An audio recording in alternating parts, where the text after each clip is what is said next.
Listen to me. You know what happens if they get in now? They'll kill us all. They've gone too far to back down now. You understand that?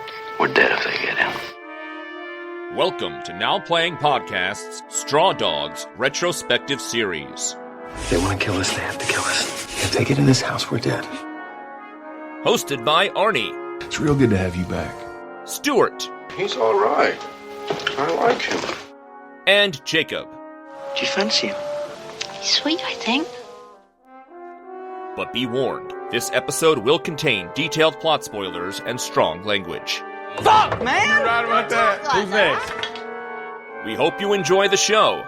Come on, let's go. Come on. The police will be here soon.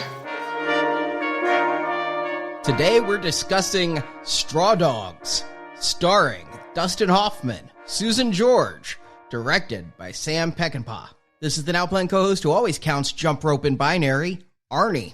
And Stuart. And this is Jacob, the co-host who feels closer to rats than people.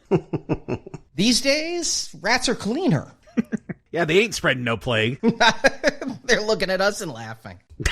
So, welcome to Straw Dogs, because that is tying into our current reviews house. Stuart, why are we reviewing a 1971 Sam Peckinpah film? Well, for one, it's the 50th anniversary. Anniversaries are nice to celebrate. This is the movie that invented, or at least co-invented, the home invasion films. Maybe you could argue Clockwork Orange and Last House on the Left came out the same year, contributed as well. All of those films, you know, they have a certain element about someone trying to get into your house and then something happening to you that makes you kind of enjoy the sadism and giving it back. But this is the one that really focuses on the house, the break-in, and sets what I would argue the blueprint for a genre that I really love. Home invasion movies are some of the scariest to me, maybe in part because we've all been spending too much time at home the last 2 years, but also because I briefly was a victim of a home invasion about 20 years ago when I was living in a small Chicago apartment. I always locked my front door, but the back led down to the laundry room. I figured, it's closed. What's the big deal? I was home. I was reading. I was enjoying life, and I'll never forget the sound. The doorknob turned. It opened. Someone was coming in with a wrench. I saw them 3 seconds before they saw me. Did you grab your bear trap? Well, that was it. I think every time I watch one of these movies, I'm like, what would have happened if he had rushed me? Like, fortunately, I didn't have to do no wrench, no craziness. All I did was scream, and that was enough. The man turned and ran. Turns out homeless people had broken in and were living in my laundry room in the basement. So the cops cleaned them up. But yeah, I always think about that moment whenever I'm watching, any of these things. We've covered Purge now, Panic Room, High Tension, Assault on Precinct 13. There's always an element that I can draw from my own life. It's why it's the scariest, because it's also the most real genre. And because I love that genre, we needed something for Silver Level Fall Donation.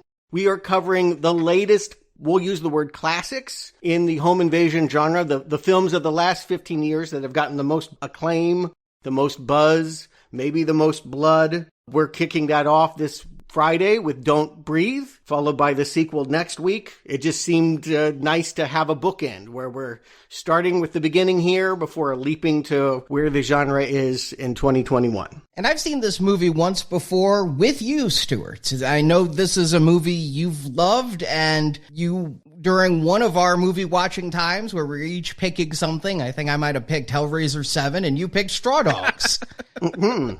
What a double feature. I don't have any memory of that. I remember Hellraiser 7. I remember always watching Hellraiser or Clive Barker with you, but I don't necessarily remember sharing it, Straw Dogs, with you. Did you like it? I remember thinking it was okay, but not being nearly as hot on it as you were. So I hadn't come back. I had thought about it because that was in, I think, the 90s we watched it. And I thought about going back because, I hadn't seen it in a long time. And then the reboot came out. And so I'm like, I'll watch the reboot and remember the first one. And so I've seen each of these once before this review. I've never seen that remake. I've seen this one once.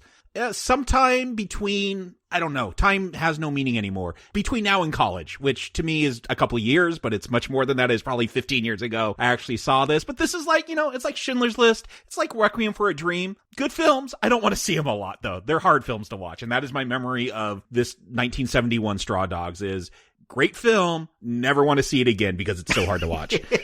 How funny, because this is actually a tradition in my life. Wow. Whenever I move into a new place, and I've done it now 5 or 6 times. This is how you christen your new home? I absolutely will christen my new home with a watching of Straw Dogs. I guess that's morbid. Maybe I still got PTSD, but I do like to think about all the ways they could get in. And again, this to me is the granddaddy of them all. Maybe the best. I don't know. That was my curiosity coming back to this. Is Straw Dogs just the originator, or is it still the master of the genre? I don't know. It had been a while since I've moved. It's over 4 years, so it's been a while since I've seen this movie, and I have never seen the remake. So, an opportunity there. But do want to put out there, trigger warning for those that maybe don't know what they're getting into. This movie is notorious, and for many years was banned from home video in the UK because it has a really nasty, icky rape. I'm guessing, Jacob, that's part of the reason why you don't like to return? Yeah, it is the hardest rape that I've ever seen in a film, like, to watch. Like, even though it's not that graphic, we'll talk about it, but, like, there's something so real about it. It just, do not feel good afterwards seeing it. Harder than Last House on the Left? Yes, because that is kind of goofy with the cops and everything. Like, this never has that kind of levity, that goofiness that was brought into that film. Yeah, this one is the one that set the standard. I don't know if that's a great standard to set, but yes, this is the hardest one for me to watch. Yeah, and same year as that. Again, and Clockwork Orange. It was a time when the MPAA was being a little bit liberal. They felt like, okay, we're going to let filmmakers show screen violence in more realistic ways. Maybe people will come to the movies again. And so consequently, we had all of these movies coming out in 1970, 1971. We talked about it when we covered Dirty Harry. This was a Christmas film. Dirty Harry, Straw Dogs, and Clockwork Orange were what you could go see Christmas 1971. Bring Grandma and the kids. Merry Christmas. Nixon is president, we're killing people in Vietnam, and these are your Christmas movies. Yeah. Now, I've got to ask, how familiar are you guys? You've all seen Straw Dogs, but how well do you know its creator? Because oftentimes, this is the movie that's held up as the greatest film in the canon of writer-director Sam Peckinpah. The only other film of his I've seen, and I think he's more associated with Westerns, is The Wild Bunch. But yeah, Wild Bunch and this are the only films of his that I've actually watched. I more know of him than know his films. He's got one of those names that always comes up in conversation, usually because of The Wild Bunch. It's so fun to say, Peckinpah. The only film of his I've seen other than Straw Dogs is The Getaway, which I saw when the remake came out in the 90s, and I was really like, what did they remake? And I went back and saw the original, and I don't remember much about it at all, but those are the only 2 films of his that I've seen. Yeah, I'm kind of a newbie as well. Sam Peckinpah has this amazing reputation, but most of it is in the Western genre. And until recently, the Western genre wasn't one I was eager to explore. Now I actually kind of want to go and dig up his old films. I, of course, have seen Wild Bunch. If you see a Western made in the 1960s, it's either going to be that one or Butch Cassidy. I feel like those are the 2. And what Peckinpah is specifically most famous for is screen violence. That he's a macho director, a man's man director. His films are always about men in the harsh climates of the Wild West. Straw Dogs is kind of a departure. It's his 6th film and his first outside of the Western genre. But he grew up in a pioneer family. It should be said he comes to it naturally. His whole family, like, when they moved across the West, they got a mountain named after them in California and a river. There's a Peckinpah Mountain. They were like lumberjacks and people that really helped create the West that we knew. And so he comes to this genre with love, but with a love for the grit of it. And he was, in the 60s, one of the people that helped transform that decade from safe sound studio, comforting visions into really provocative, violent, boundary-pushing works of art. Wild Bunch had come out a few years before, and then Straw Dogs is considered his most shocking, his most violent film. And he didn't necessarily want to direct this movie. It's worth pointing out that if he had had his way, it had been offered to him by the author, he was going to make Deliverance. Kind of another, it's not a home invasion movie, but it has a similar quality of hillbillies are going to get you. Yeah, that squealing like a pig would have been much more graphic, I think. Yeah.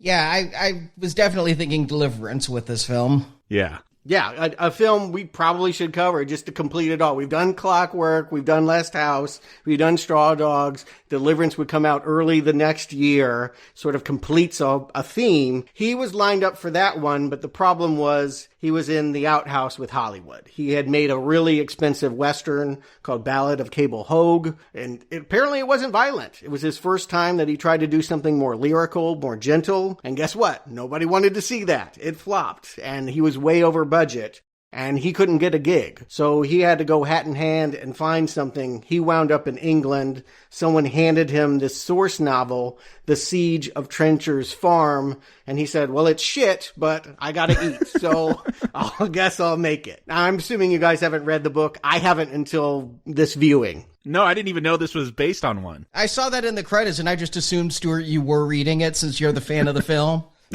Yes, but it wasn't one I had ever sought out before. You know, I was just like, I was happy never to read it because to me, Straw Dogs is a movie. I don't need to read about it. But I did dig up this 1969 novel, and it is much closer to Deliverance, maybe closer to Michael Myers. Like, it's sort of like this movie, but largely not. It's set in England, and there's a whole big prologue about how this is a land where modern thinking and modern technology hasn't really reached. Everyone is still kind of primitive. And you have an American, this time he's an English professor. He's named George Magruder in this novel. He has a wife, and they have an 8-year-old daughter. And they go there because he's researching this diary about rural English life that makes it seem so enchanting and fun. And so they think they're going on holiday. They wind up at this place at Christmas, and there is a snowstorm that makes a ambulance turnover, and a child murderer goes free. And he's like out there stalking in the snowy Iceland. And George accidentally runs them over with his car, not realizing his reputation, brings them into his house, threatens his daughter, you know, all the tension there. Meanwhile, the town can't find a developmentally disabled girl. She's gone missing. They naturally assume that this man has found her, and they form a lynch mob that kind of does what this movie does. Yeah, I could see the pieces coming together in this one from that. Yeah, you kind of get it. But again, it was much more of, it came from the idea that it was written really quickly by a guy who was just like, you know, I'm out here all alone in the farm, and what if there was an axe murderer? And what would I do? And so it does have kind of almost a slasher movie quality. Peckinpah did not want to do that. First of all, that genre didn't exist yet, but Peckinpah wanted to make a statement. He felt like this should be about something. So he was very public about saying Gordon Williams' novel was crap, but he was willing to bring in new ideas. He's a big fan of the social biologist Robert Ardery, who I didn't know, but apparently his whole big thesis is we're all apes. That basically man is savage and violent by nature. We have to accept that, learn to live with it, and control it if we hope to survive. But a very different tack than, you know, say Clockwork Orange, which argues that environment shapes character, that you can make a killer a pacifist depending on how you condition him. This is the counter-argument. No matter what you try to do to civilize, in the end, we're all animals and we all want to kill each other. Dustin Hoffman was not the original choice. Want to take a guess? Who was the biggest actor of the 70s? Clint Eastwood? Nicholson? Yeah, Nicholson, right? Makes sense. I mean, a decade before The Shining, seeing him go crazy trying to defend his family. Could have been fun. They wanted to get big stars. They actually wanted to get Robert Shaw, who we know from Jaws. And, you know, they had a big celebrity ideas to this, but then the money just wasn't there. And Peckinpah, again, came with a lot of controversy. He was known to being, well, very, very difficult to work with is sort of the nice way of putting it. Yeah, that's what I've read. A drunk who harasses particularly his actresses, is probably more likely. And this set was absolute chaos. They were lucky to get the $2 million budget that they did. And the whole time it seemed like everyone was trying to have everyone else fired. Dustin Hoffman came on. He tried to fire Peckinpah. He tried to fire the actress Susan George. He had all these ideas about what it should be. Well, where was Hoffman at this point in his career? 71 feels like it was just starting. Well, I know The Graduate was the 60s, right? So that would be probably what he's known for? 67 was The Graduate, and from that time he had been Oscar nominated several times. Midnight Cowboy, Little Big Man. He was a big star. He's 34 years old, and he had made the leap from theater, and it was a big proponent of method acting. You know, he was the inheritor of Brando, and to some respect. And that was part of the clash on this set, was like he wanted to understand everything, and what's my motivation? And Peckinpah was like, your paycheck, get in there and do it, and shut up. And he was even worse to Susan George, who is 20 years old and hadn't really worked much. And it, you know, in reading these stories behind the scenes, it really reminded me of those awful things you hear about Shelley Duvall and Kubrick on The Shining set. Like, she was tortured. She pretty much had an awful time. And if it looks like this rape is real, it's because, I'm not going to say she was raped by Peckinpah, but she certainly was brought to the brink and quit many times, talks about it being the most painful experience of her entire life, but also one where she's proud of the work. After the fact, once she could get away, restraining orders, she actually thinks that Straw Dogs is the jewel in her crown. Not Enter the Ninja from 1981?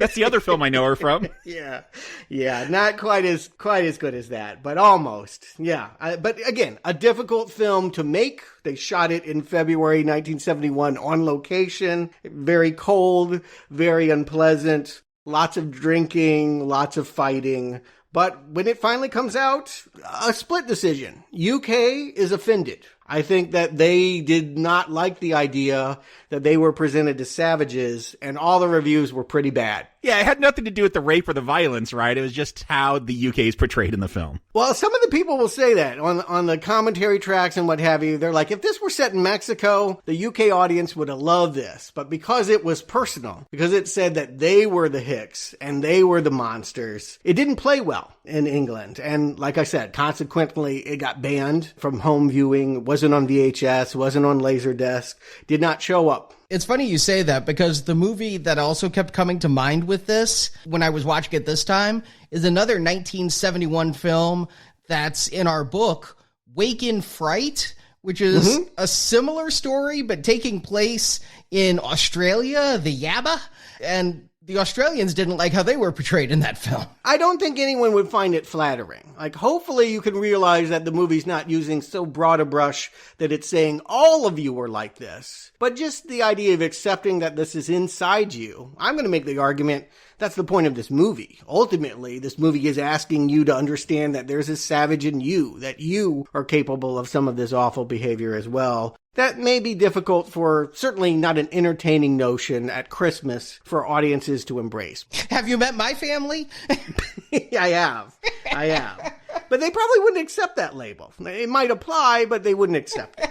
When it came to America, though, the critics tended to be much more complimentary. Words like masterpiece were used. But there was a segment particularly that was offended. The controversy remained about how the rape was portrayed. And it should be said, in America, it was a different cut. In order to get the R, they did change the rape scene so that it doesn't come off the way that it does in the uncut version. Which version did you guys see? Do you know? I watched whatever version the Criterion company put out. I have that on Blu-ray, and that's what I watched. Me too. I found it on Criterion for rental. Okay, I believe you guys saw uncut, and the way to know for sure is during the rape, if Norman comes in, did he bugger her? If it's clear that he came in through the rear, then it's uncut. Okay, it was uncut. Yes, I saw the uncut then. Yes. I just thought he went doggy style. I didn't know. No, it seemed like good old-fashioned sodomy. Yeah. Well, actually, Peckinpah argues that it was just entry through the rear,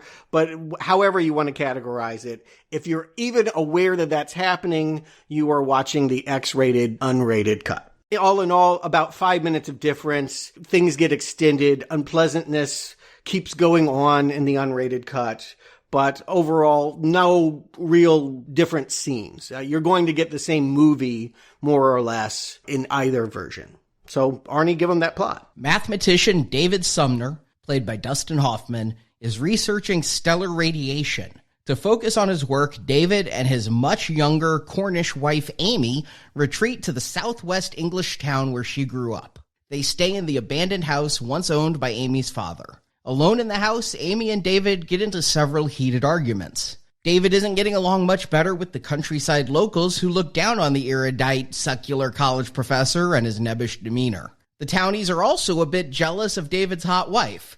Especially jealous is Charlie Venner, Amy's high school boyfriend. It doesn't help that Charlie's at their house every day. David hired Charlie to fix the garage roof. Charlie's doing the job with his rough and tumble friends Scut and Cossie, and Charlie's cousin Bobby.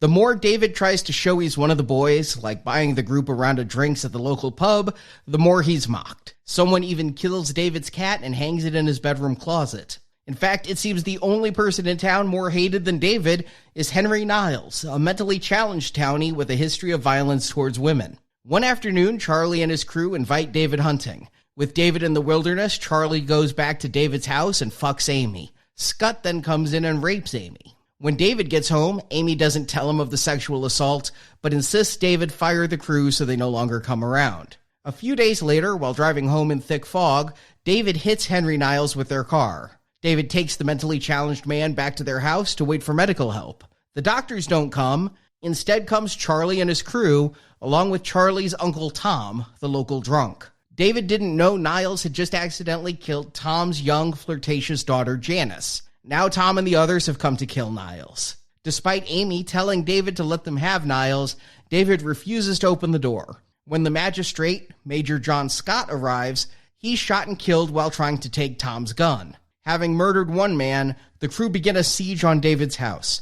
With various household implements, David incapacitates or kills most of the attackers, and the final one is shot dead by Amy. And David drives Niles back to town as credits roll. And as credits start, I'm surprised you didn't ask. What is a straw dog? We will see that is the title of this movie. We will get out-of-focus shots of kids doing Ring Around the Rosie around a dog. But is he a straw dog?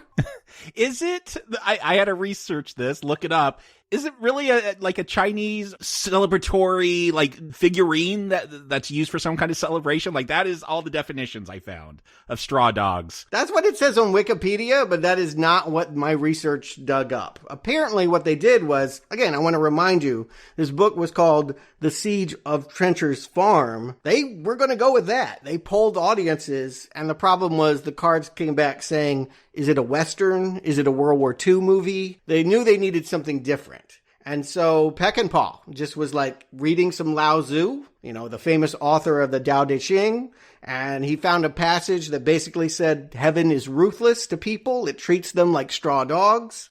I don't know how that translation actually comes about. I read the passage. It wouldn't have stood out to me as the perfect title for this movie, but nobody at the studio had a better idea, so it stayed. But then again, if it's saying that heaven treats people like straw dogs, it could be going back to Jakob's definition. I think, keep in mind, this is pretty influential. I think the reason why Tarantino called his first film Reservoir Dogs is it just kind of connotates something sinister. I mean, you say straw dogs. Actually, for a while, I used to think they were like paper tigers. But, it makes you get creative, imaginative. What could be a straw dog? Yeah, I think of straw, something out in the country, dogs. Yeah, these mutts running around a farm. I don't know. Yeah, it connotates, I think, rural environments. You're right, farms and country. And anytime you're using dogs, I think of bad behavior, right? Animalistic, primal, nasty, savage behavior. That's what I'm expecting to see. And the one thing this thing was Oscar nominated for, I do not get. But this horrid electronic score at the beginning, they thought this was great. I kind of liked it. I thought it was moody. Yeah, I kind of get into it, but yeah, Oscar winning, that didn't cross my mind. Nominated, didn't win. Okay, nominated. That didn't cross my mind either. The synthesizer was relatively new, so I do feel like if you had it in there, that was ooh, novelty. But I don't know. I don't love this score. That's one thing about this movie that could stand some improvement. My question is, and I do love a film that just throws you in the middle and you got to figure out what's going on. It probably goes back to my love of that original Star Wars film, just like, here you are in a battle and figure it out. But why are they just buying a man trap? It's not even a bear trap in this. It's a man trap. Like, that is the opening scene, them buying a giant trap. My memory was it was a bear trap. They call it a man trap, though. It's huge. It is. This is what research will do for you. This is a real thing. It is very different from a bear trap. If you have people poaching on your fields and you want them to stop, you go buy a man trap and they get caught in this scary device. I like countries where that's actually allowed. In the U.S., you would be sued. Even though they were robbing you, you would be sued for maiming them. Not in Texas.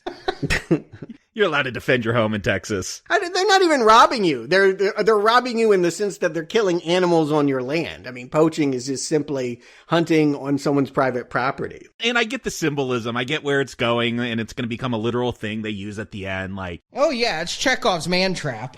Yeah, it just feels like a weird antique to go shop. When I think of antiques, I don't think of man traps. Well, she's the one that got this. She is a man trap, yeah. Here's this woman walking down, yes, wearing a tight sweater with no bra, proudly smiling at everyone while children are dragging this cumbersome device behind her. Yeah, I think that this movie will have some blunt sexual imagery, and men hunt for their prey, women seduce. Women lure you into traps, and we're supposed to think that, yeah, this is her way of hunting. She wants all eyes on her. Yeah, literally the first shot of her is her chest, and obviously braless. Like, that is your introduction to Amy. And this is a little ahead of the game. I mean, Farrah Fawcett would really push that boundary in the late 70s on television, but early 70s, yeah, she is definitely putting that forward, and so much younger than Dustin Hoffman in this movie. I think I looked it up, and there's, 13 years between them? Right. And it was part of the reason why Hoffman wanted her fired. He just felt like maybe he thought it would look badly on him. They would accuse him of Lolita syndrome or something. He couldn't rectify that, an academic man would have a wife that he didn't intellectually respect, to which I scoff. I invite you. Yeah, isn't that the whole point of the film? Yeah, I actually feel like that's much more common than the other way around. But yes, for whatever reason, Hoffman wanted an actress that would have been closer to his age and was uncomfortable with a 20-year-old in this part. It was Peckinpah specifically. I think he dated younger women. When he could date, it should be said. He did not have much luck with the opposite sex, but he was intrigued by them, and I definitely think that he was in love with Susan George before he turned against her on the set. Let me ask you, I don't know much about Peckinpah as a director, and I do know that through literary deconstruction, sometimes you uncover the director's hidden meanings, or sometimes you are able to draw conclusions through your own analysis, and I don't mean just you, Stuart, but anybody who analyzes any work of fiction and is able to derive meanings and symbolism that was never an artistic intent, but can be seen there if that's what you see in the Rorschach blot. Is Peckinpah the type of person who would put this in there to say women use traps and is really going for all of that imagery? Or is that something that maybe came along after the fact through deconstruction and other people's interpretations of the film? Peckinpah would be very much in trouble if he were a working director today. Some of the things he said to the press, and I think he was egging them on. I'd like to believe he didn't believe all of them, but he was known to say things like, oh yes, women want to be raped, and this woman was asking for it. So yes, I do definitely believe that he wants you to think that this woman is trying to draw in the men of the town. I mean, I think there is commentary going on throughout the film about maturity, and look, this is all tricky stuff to get into as we discuss it, but yeah, I think he portrays Amy as someone who is regressed. She is a 15-year-old. Like, we'll see Janice later, but I feel like Amy is on that same level, and Peckinpah wants to get at something about women, like, doing that kind of thing. Is he, or is it just a one-note depiction of women in this film, where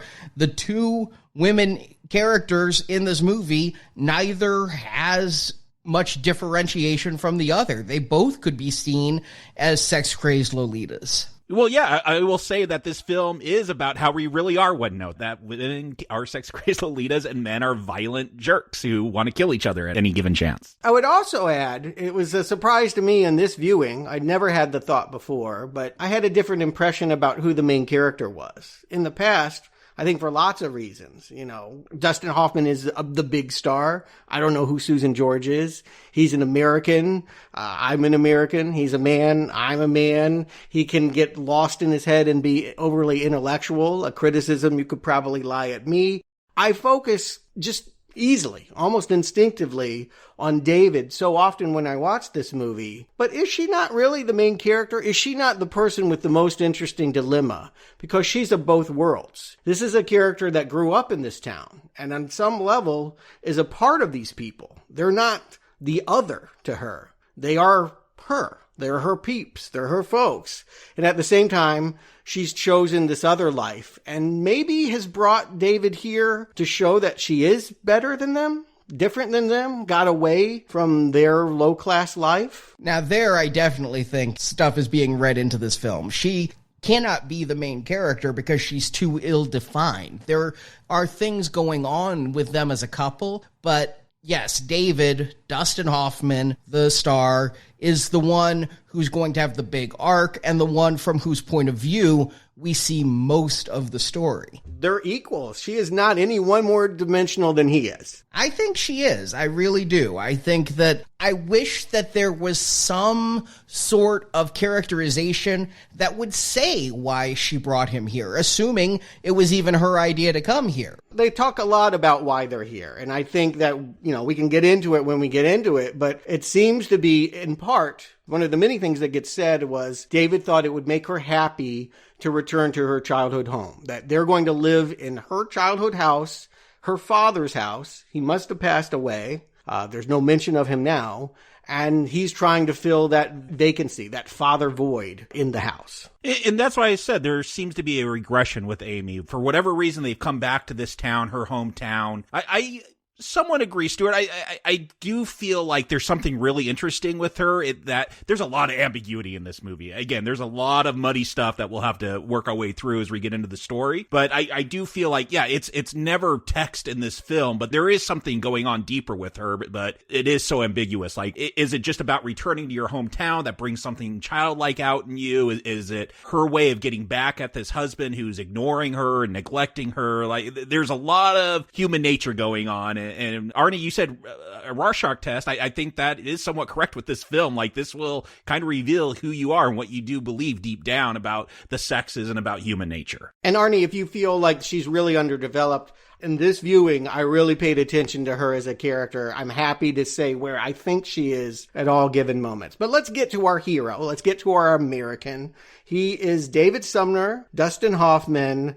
introduced carrying a box of bananas, maybe, or at least just groceries, looking very, very nerdy. And almost instantly defined as a coward, because he'll stop into this pub, and when a fight breaks out, when the town drunk is mad about being cut off, he is going to hide in the corner. We know that he is conflict avoidant. Yeah, I love that shot of him. He's standing between right in that corner in the door jamb, and as Tom Hayden and the rest of these goons are walking out, that door is just pressing up against him. It's such a non-masculine stance to have of your hero, just squished in between the corner and the door. And yet he won't let this drunk pay for his cigarettes either. At the same time, after the guy leaves and makes this big scene and the cop sort of busts everything up, then he's going to make the stand that he can pay for his own cigarettes. And again, that kind of defines him. As the American, I have more money than everyone else. I drive this nice convertible. I have this unique job that nobody here has ever, no one can even describe what it is. I can't describe what it is. It's like math, but like computers in 1971. That seems very early on. His head is full of stars. Yeah, he's literally trying to project astral configurations and how they might relate to radiation. Yes, something about radiation. That's what I got. I was taking it as it's the 70s. You just say the word radiation. I don't think the screenwriters knew what exactly he did. No, you're missing the point. The point is that he's so deep into his head. He's such an intellectual that he's the opposite of her. She's all carnal, look at my body, and he's all lost in his thoughts and can only sometimes pay attention to her. Don't you wonder how they met? Like, was she his student? I really doubt that. I mean, the way that he dismisses her intellect and the way that she's struggling with basic concepts about math, I would guess probably not. I can tell you only that in the book, they did meet as colleagues, and she was not from the area. This is something that has been added to this story, that she knows these locals. When she sees her old flame, Charlie Venner, that's a new dimension that Peckinpah is bringing in here. And that's why I like that David is played by Hoffman. Like, Nicholson, if that's who they went with, like, I don't know, seems like kind of a tough guy. Like, he seems threatening. Hoffman, he never seems threatening to me. He could be trying to stop whatever monkey outbreaks there are. He's never going to seem like the tough guy. Oh, God, outbreak. I'll say this. I do feel that this movie plays a bit with stereotypical anti-Semitism, because Hoffman is Jewish, and I think a lot of the things that they dislike about him are, stereotypical Jewish traits: nebbishness, conflict avoidance, intellectualism. I feel like that it's a lot of Catholics attacking the Jew. I never had a religious reading of that. To me, it was rural versus, the elitist, the intellectual. And American. There's a lot of cultural difference, but you're right. Probably, I don't think David is an atheist. Certainly when he talks later about God, I don't believe that he is, a devout Jew. But yes. No, but you name him David, Star of David. I mean, not every David is Jewish, but I hear what you're saying. It is definitely a reading that you could have, and because we know that about Hoffman, it's very easy to put that in there. We wouldn't have been as quick to do that with Nicholson.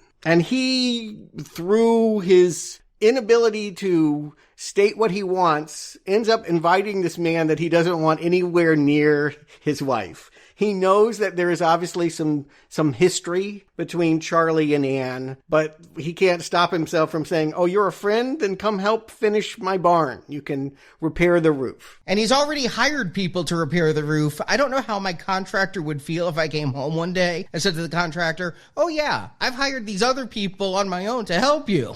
Yeah, I don't know how many contracts are actually going on here. It feels like, we'll hire some of the local help, and they're taking a long time, so let's get a couple more guys. Right. And when we see these guys that he's got, like, ick. I mean, like, one of them basically confesses to being a criminal that spent, 10 months in jail and is just freshly out, happy to get any work. And the other guy is a rat man, and has this really, gets under your skin giggle and talks about loving, vermin and rodents more than people. I couldn't tell if he was there to kill rats or work on the garage. I think that goes hand in hand. I imagine this barn, because it doesn't have a roof, because it is, the country, probably has a big rat problem. But yeah, he's always hanging out on the roof. I don't know if I see a hammer in his hand, but, these guys aren't working very hard. It becomes pretty clear they're pretty lax.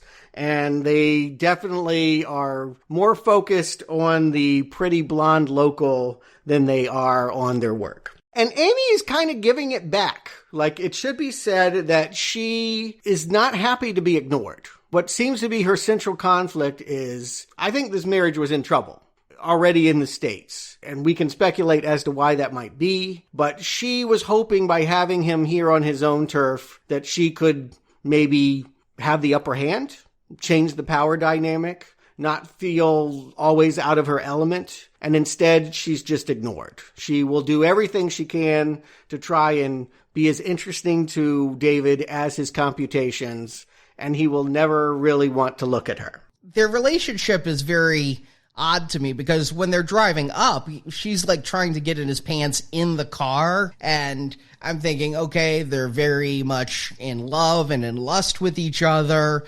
But then they get to the house, it's a little standoffish. What really gets me is she fucks with his equations on the chalkboard. And I'm like, that's just not right. You don't do that. I'd be mad at her for that. Yeah, but the point is, do you notice your equations more than me? Will you catch that little change from the plus to the minus sign? Yeah, she's attention seeking. And does that make her 14 years old? Well, again, the actress is only 20, and how they might have met, it feels impulsive. However they got together, it seems to be like they did it fast, and she maybe is regretting it now. Yeah, did David pick Amy so he could get whatever the equivalent of a green card is in the UK to get out of the States? Well, again, why are they here? Another thing that gets said, and this is very relevant to the time period. You may not catch it watching this film now, but in 1971, America is seen as like a nightmare, a place where these Englishmen are staying. You can't walk down the street because there's all this rioting and killing and stabbing, and black people are being oppressed. 50 years later, nothing has changed. Maybe not.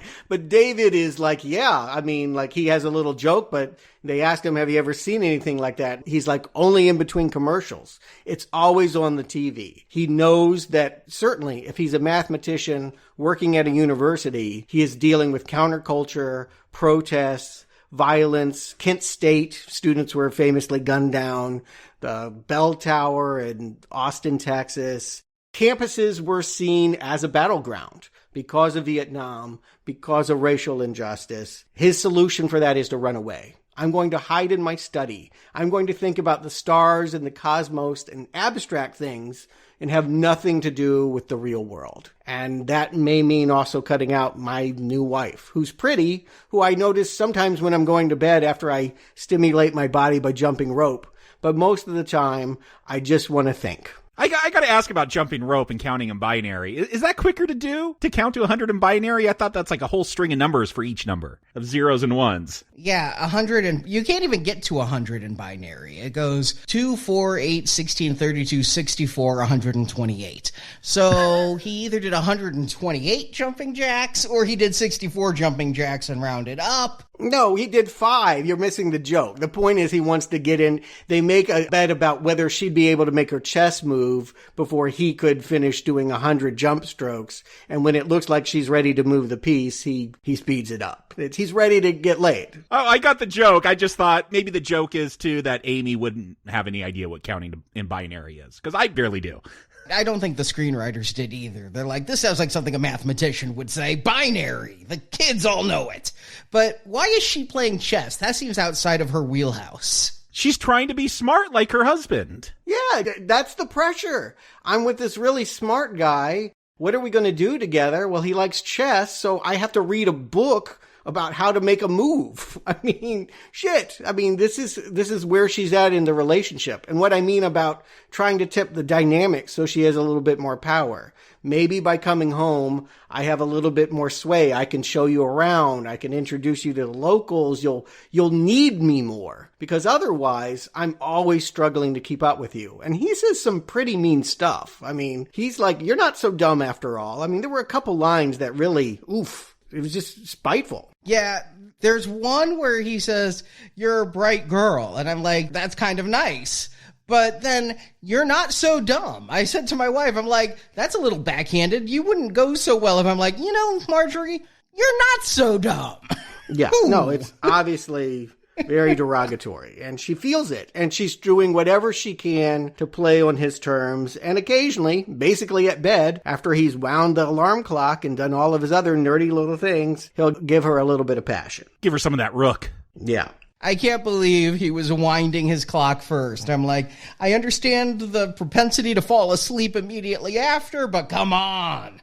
Are you so bored with her that you are just going to ignore the hotness coming at you? I think that they were, again, playing with the overly intellectual, all brains, no penis stereotype there. Well, yeah, because that is the thing you least expect to turn into a savage. And I think that is the point of this film, that it doesn't matter how much your head is in the stars, how much you could calculate formulas of radiation, you're going to turn into a caveman by the end of it. Yeah, he really wants to work. At the end of the day, he could probably be fine here alone. Like, he spends most of his time, he's pretty blunt about it. I love you, Amy, but I want you to leave me alone. Go repair something. Go, chew your gum elsewhere. But I don't want to devote time to you, which is, I think, a crushing realization for this wife. I'm committed to someone that will never love me the way I want to be loved. That is something I didn't remember from my first and only viewing before this one of this film, was just how misogynistic David is. And it's something that really stuck out, like trying to, if we want to say there's reason and logic to these characters' actions, like trying to understand Amy, like, yeah, she is really treated awful by her husband in this film. She's treated awful by this whole film. This entire film is misogynistic, and I can't decide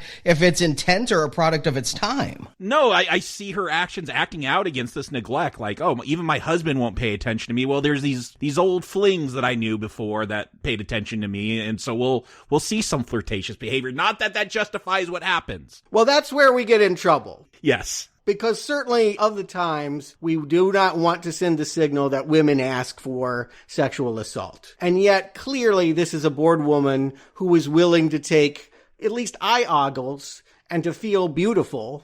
She wants to be seen, at the very least. Seen topless. She is putting herself into harm's way because of that need, because of her loneliness, because of the situation. Yes, she is becoming more and more bored with the situation and looking elsewhere. And again, keep in mind, her old boyfriend, he wasn't good enough to marry, but he's there now. He's joined the crew on the roof. And so she's seeing him more often. She's thinking about him more often. But she gives the entire crew the peep show, not just him. Right. And again, part of that, what was that about? Was that about stimulating them, or was that getting back at her husband? So like, kind of both. I mean, when we see their exchange, he can be awfully cruel. He thinks he's being loving, or at the very least, he's trying to be nice and saying, I don't have time for you. But her way of rebelling and fighting back on that is, well, then I'll go find it somewhere else. And yeah, I agree. You don't ever want to say that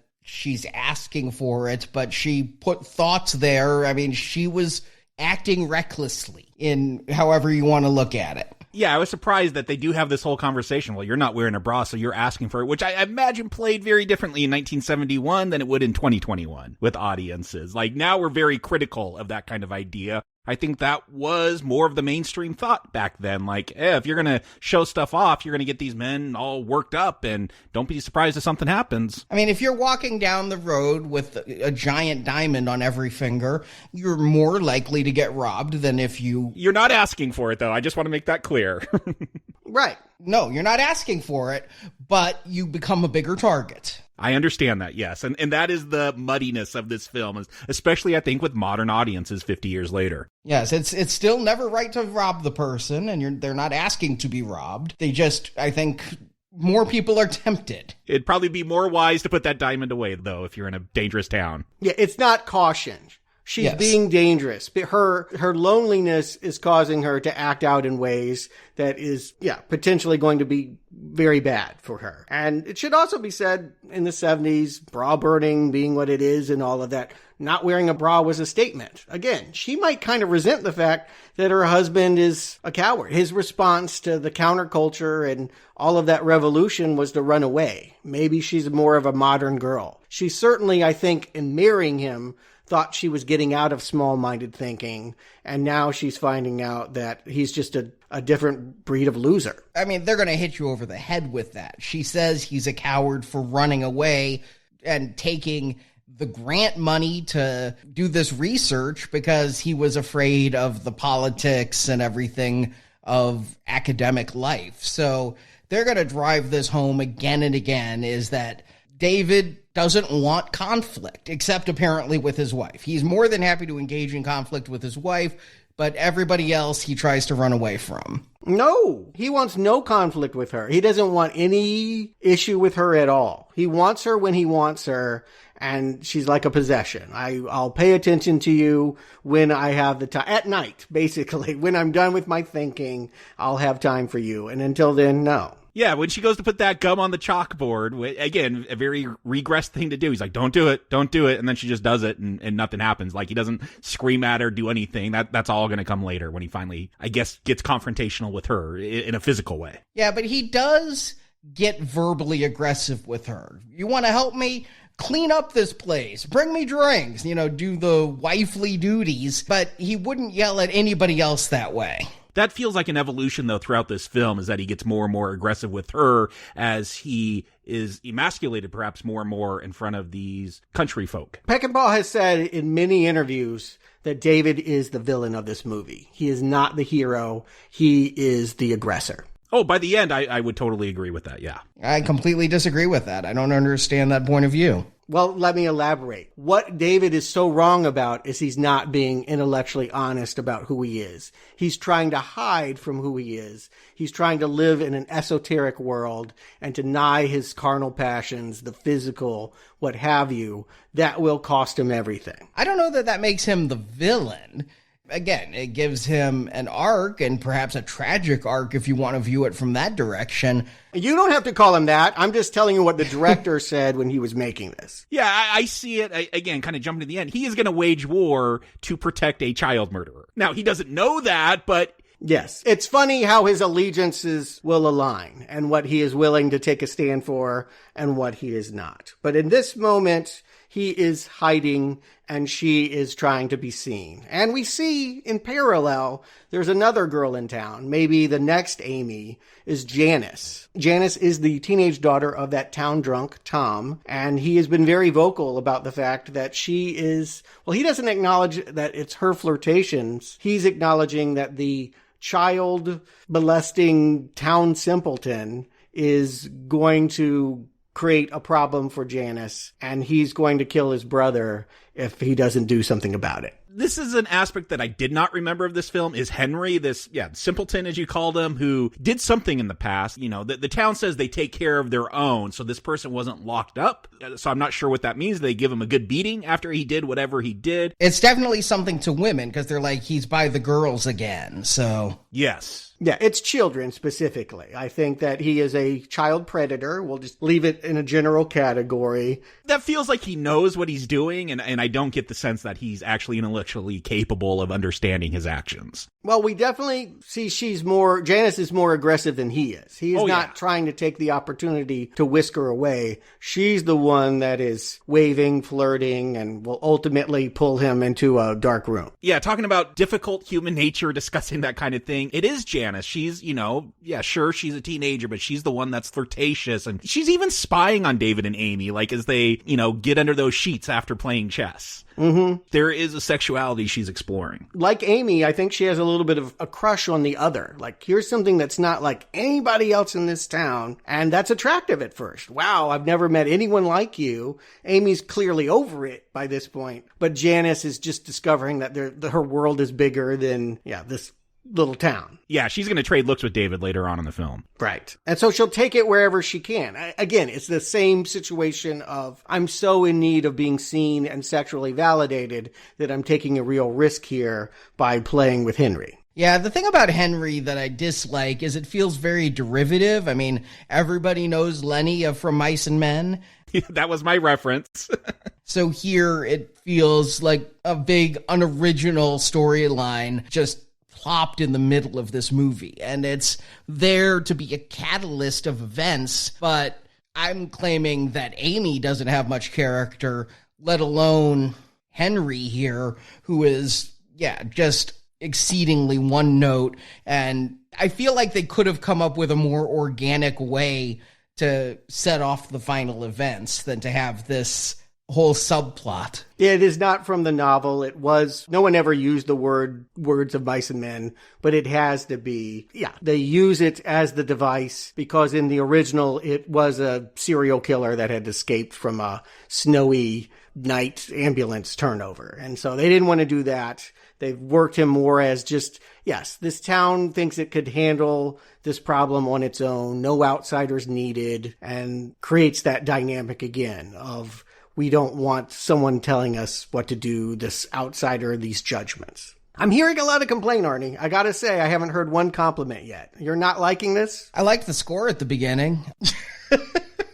To me, this movie is moving slow and hitting the same note again and again. And I feel that where it's headed is fairly obvious, and it takes quite a while to get there. Which is the nature of tragedy. I mean, you will admit, like, tragedy is not about not knowing it's going to go bad. It's about seeing it happen and being unable to do anything about it. Watching people do their best to escape a trap that they cannot. Yeah, that's what's interesting to me is the way they're going to get to where we know it's going, that it is this intellectual, and we're going to see him have this complete downfall. I mean, he has this little confrontation with the town vicar where, he doesn't believe in God, and, but the Catholic replies, aren't scientists responsible for the nuclear bomb? And it really getting into how fragile society is. And I think this movie really captures that idea, that civilization, it really is just like kind of a fluke that we're able to do all this because we have awful natures. And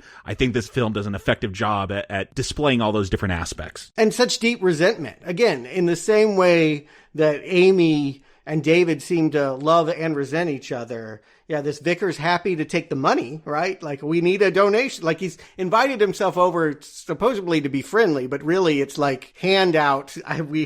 Give me that wad of cash in your pocket. He's happy to say, don't you feel responsible for radiation? Like, you people are the ones that created the bomb. And David comes back with, and you people are the ones that talk about Christ and kill people in his name with bloodshed. And so responsibility becomes a big word in the second half of this narrative. Who's responsible and where those boundaries are becomes a very sticky scenario, which, Arnie, I don't think it's predictable where this would go. If you were seeing this the first time, you could imagine that it would go bad. You could imagine that women are going to be assaulted, but I don't think that you would imagine that David would end up defending Henry. I know it'll end in physical confrontation. I didn't see David defending Henry the first time I saw this movie. I remembered that coming back the second time, but I knew it would end in violence. Well, yeah, it's Dustin Hoffman with broken glasses on the cover. Yeah.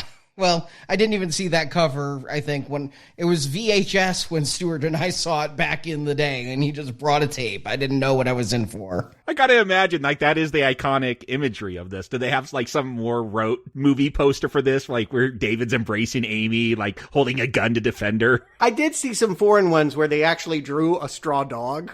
It's kind of goofy. It was a little bit Wizard of Oz. It was kind of a flying monkey and scarecrow at the same time. Didn't really work.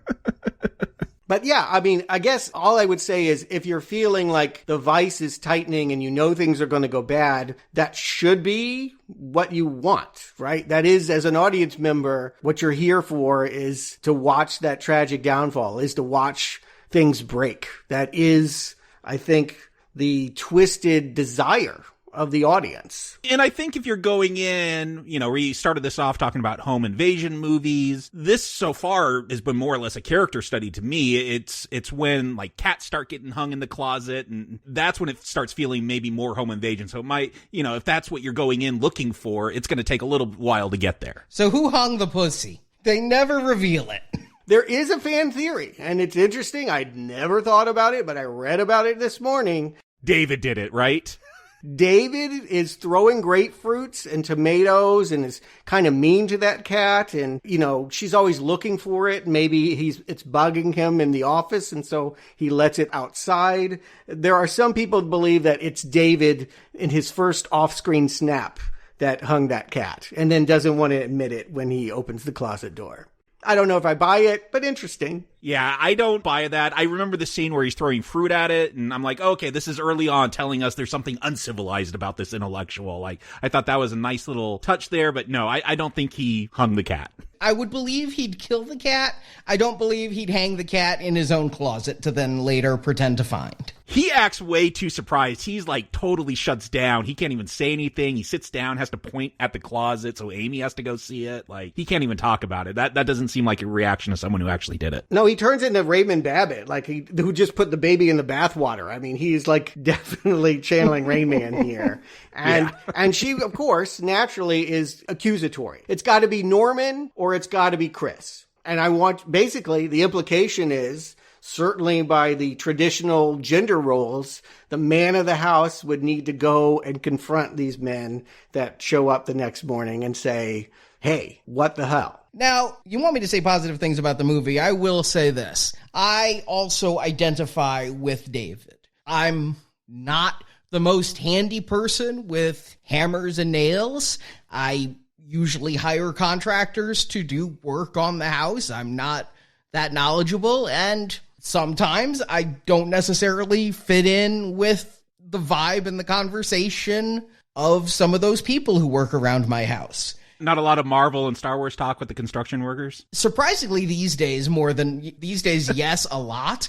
But 10 years ago, not so much. No, I get what you're saying, though. Like, I had a job where I did office stuff like reporting and analysis, but it was with the construction crew. So it was just, I always just kind of sat in my cube because it was always awkward conversations. Unless I needed some advice, like, oh, my dryer stopped working, what should I do? And then they give me great advice. It'd work. I'd be able to fix it on my own. But yes, not normally the type of people I'd get along with, just different interest. And then I had a contractor who was doing a real shit job on my house about a decade ago. And I had to confront this person repeatedly and eventually fire this person. And I'm not good with direct confrontation.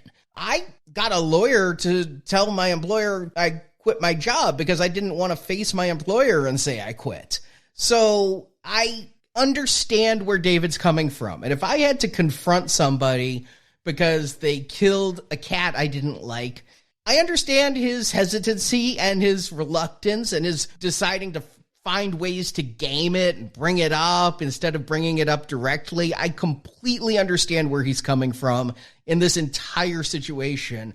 And I understand why Amy's frustrated as hell about it. Oh, yeah. No, I can empathize with David because, look, hashtag not all women, but I've been with some Amy's where it's like, hey, you're the man. You got to go deal with this in the most confrontational way. I don't have to do that because I'm a woman and they're not going to do anything against me, but you're the man. Go do this. And I'm like, I don't want to confront like 4 people and get in a fight. Like that's awful for me. Like, but again, muddy human nature, that does happen where, yeah, prove you're a man, stand up for me, stand up for our cat, and go take care of this. Right. And so his solution is that he, like, I'll just go and ask if they've seen the cat, which I think that's a pretty good, like, a little wimpy, but like that should at least get the conversation going. But then he even flakes on that. He goes and like ends up having them like get the man trap and set that and put it on the wall. He doesn't even bring up the cat. Well, I thought he was so upset because Amy brought out that milk for the cat and it's like, oh, you're not going to let me do it on my own. See, I thought he was like bringing them in and then he got nervous about it and backed out, but I thought he was also using this as an opportunity to catch them off their guard and then be like, hey, yeah, by the way, after you've hung my man trap, have any of you seen my cat? Yeah, I thought that man trap was a bit of a flex. Like, hey, I got this big old man trap. Like, don't mess with me. Now let's talk about the cat. Really? It felt more like I have trouble like handling my own stuff and I need you guys to lift it for me. Like, it felt wimpy. And yet I understand that too, because if I had a man trap or a flat screen TV, I would need some help hanging that on the wall. Yeah, no, it's all relatable, which, again, these kinds of pressure cooker scenarios should be. You should be able to look from anyone's vantage point and get where they're coming from. That's why it's going to work as drama or not, is whether you can see them as more than cartoonish. And yes, this couple may be a little bit broadly drawn with he's the intellectual that doesn't get enough boners and she just wants to get laid. But I'm believing this conflict here. And yeah, she just basically, she gets tired of waiting. And so she puts the milk out there. It could have been a conversation starter, but he just ultimately ends up signing off on a hunting trip, which is like going so badly in the opposite direction of where he needs to. He needs to be confronting them, and now he's palling around. Yeah, except, I don't know, if I was in this situation, I don't know if I'd want to go on this hunting trip. I would believe they'd maybe want to shoot me. Right, if they killed a cat. See, and I get it, though. He probably doesn't want to go. He's not a hunter. And yet he wants to be one of the guys. Kind of a peer pressure thing. And he's like, I don't have a gun. How's this thing? He's got like, what, a pellet gun? I don't even know what kind of gun that is. It's her dad's gun at that. It's what's on the wall. Like, he doesn't have guns. Yeah, but I also thought, like, look, I got a gun, guys. Like, there's these attempts to be a macho man that I see in him. Oh, there is. Now that he's forced to be in this situation, but he's run so far from it. Like, again, his idea to the conflicts of America is, I'm going to leave America. Well, now it's violence is knocking on his door and saying, it's fun. There's plenty of fun things to shoot outside your door. Let's go. Again, if he could stand up for himself, he would say no. But unfortunately, he just allows himself to be talked into being left out in the middle of the forest waiting for geese to come in his bag. What do they tell him? That they're going to chase the geese towards him because you don't want to get a lot of pellet in them. They're not a lot of meat, so you don't want to have to shoot them. So he's supposed to stand there and just bag them up, like just chase them down ultimately, which again feels very emasculating. We're going to do the tough stuff, and then you run around and try to put the bird in a bag. Standing there and holding the bag, being left holding the bag is an expression stating about what a loser position you're in. Like he can feel it right there that he has just been, tricked. He doesn't know the depth of the trick because obviously there's an ulterior motive to having him stand out into the wilderness for Charlie. But yeah, he just thinks that they're being mean and bullying him, and he couldn't possibly hope to even kill one of these geese. So when he finally does shoot one, it should be a victory moment, except, well, it's intercut with something else that's really bad. Yeah. Yeah, and I figured that they were playing a trick on him. They're all laughing and everything, and looking at him and laughing, you could tell that they're making fun of him, and he's got something that they're going to do to him. But I did not remember what it was going back to sleep with his wife. Yeah, Arnie, I thought it was telling, and I definitely had a different read on it watching this time, but in your plot summary, you say more or less Amy and Charlie have consensual sex. I said he fucks her. Okay, but then you called the next one rape. Like, I feel like... Right? The first one, it's like it starts as rape, but it doesn't end as rape. No, and that's where this gets really ambiguous and muddy and difficult, because again... Like, if you want to be real about human nature, a lot of it goes down like this, I bet. Like where, there's some resistance, and then maybe it's an old fling, and she's like, you know what, it feels good to be needed again, and, like, she definitely is, like, patting him down by the end and like feeling his chest, and it feels more consensual by the end. Here's the problem though. That is the male fantasy of rape, is that, oh, she just wants it. She's saying no, but meaning yes, which makes this scene actually more grotesque to me than the out-and-out rape we're about to see. I would say that does happen, though. That, I don't know. I don't want to make broad generalizations. I don't want to justify anything, but I'm saying this is really capturing the darkness, the difficulty of human nature. Think of her as a character and not a symbol of innocence being defiled. She was someone that left this place because it wasn't good enough for her, thought she could get something better in America, brought it back to try and save that marriage, is finding there's no saving that marriage, and is now thinking, well, there's no place like home. Maybe Charlie could be it. But you killed my cat. I mean, like, where this starts is, did you kill my cat? Never confirmed. You're right, Arnie. But I don't know if he is the responsible one. She thinks it's Chris or Norman, who's the second individual to come in the room. Let me put it this way.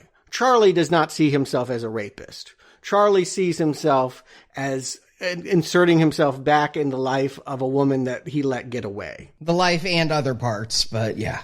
Yeah, and to him, this is probably a joyous moment until he finds out he's not alone, until he finds out that Norman is there with the shotgun.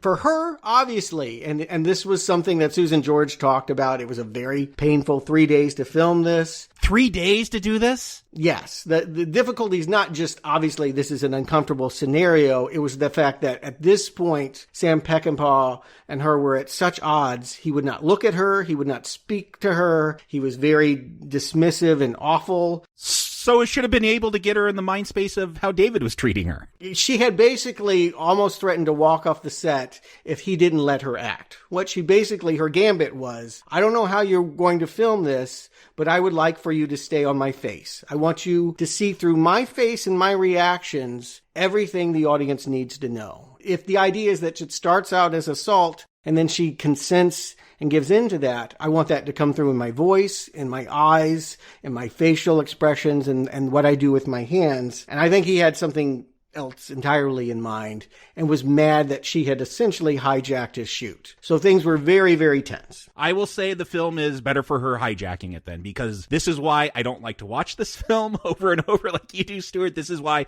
it also sticks in my mind. The scene of when Norman goes about doing his thing. Just, yes, holding that camera on her face and the look on her face and being able to have to be confronted with that pain and just everything it's very difficult for me to watch. It's easy to imagine that this woman might think that this is a good idea. It's horrible to think that this is a message that many young men could take into consideration, that when women say no, they really mean yes. And that seems to be the crux of why this scene remains so hot button, is for some people, this will always be an invitation to rape.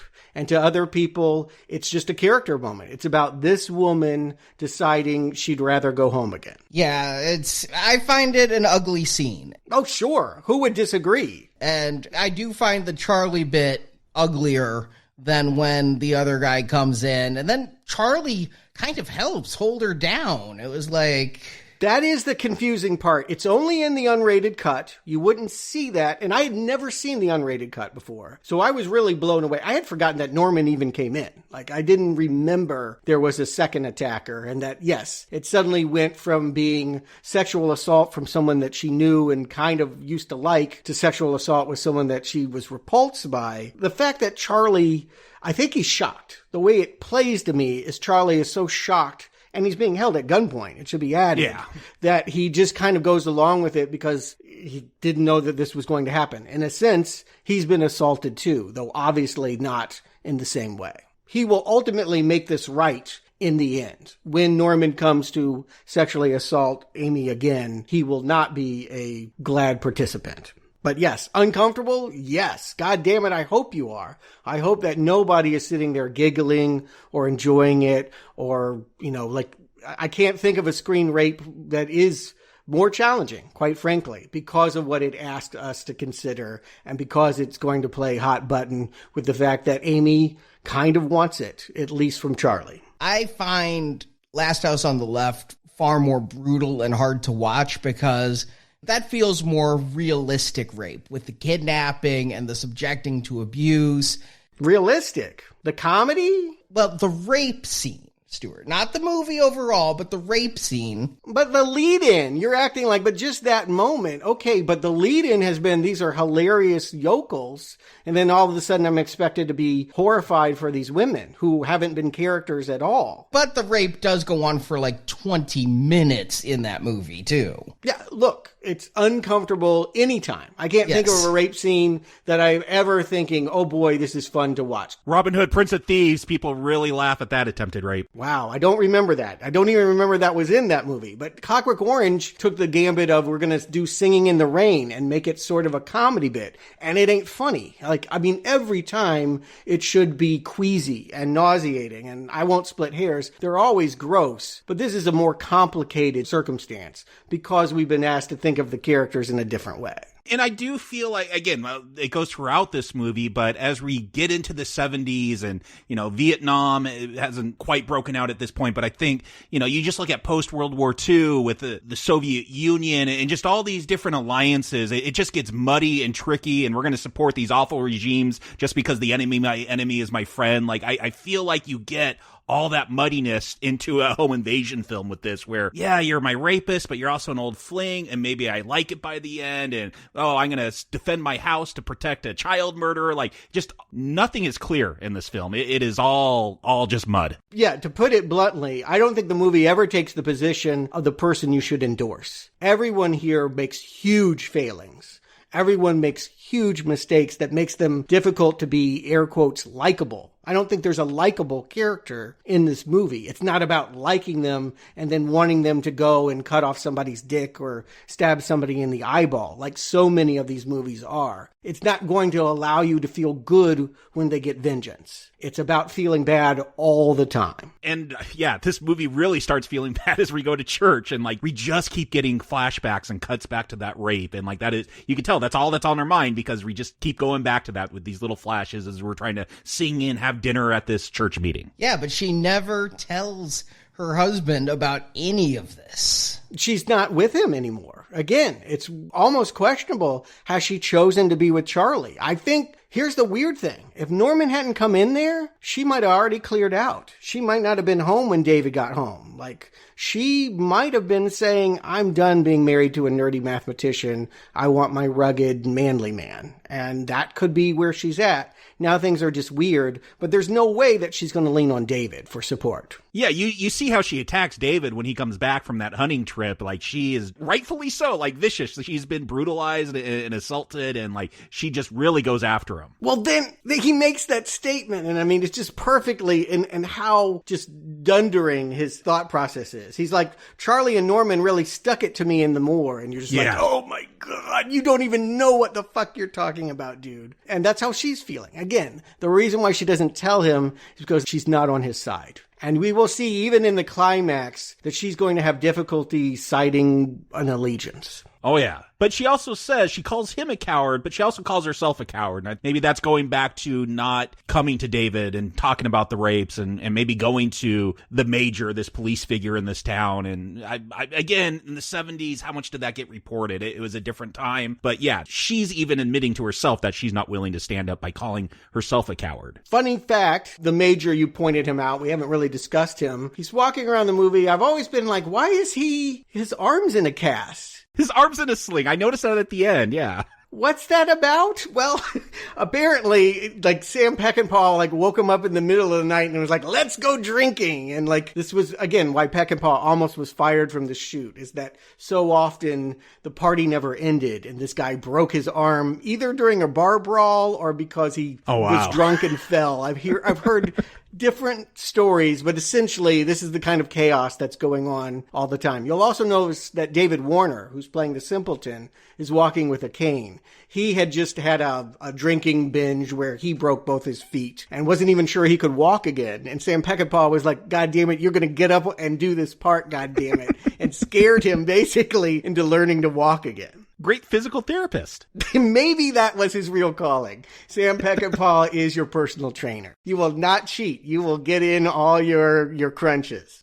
I do all my burpees. And speaking of David Warner, maybe it's because I just know that actor too well from so many other roles, but I really have trouble believing him in this one. Why do you say that? I feel like he's affecting the mentally challenged bit a little bit too much. Well, they're not saying he's mentally challenged. They're saying that he's dangerous, that he's a pedophile, that there's something wrong with him. No one has the words because no one knows the psychology. They're not modern people, but he is just, they don't want other people to take him away. He seems on the slower side to me. Yeah, obviously there's a developmental issue. Yeah, again, of Mice and Men, Lenny, and the way Warner's playing it is broad. It's really not broad, Arnie. I'm going to staunchly disagree with that. I've seen broad, and this ain't it. Like, I feel like, again, he has the cane only because he really needed it to walk. You've seen I Am Sam? Yeah, I've seen good actors go down this road and fail, and I feel like this is not overplayed.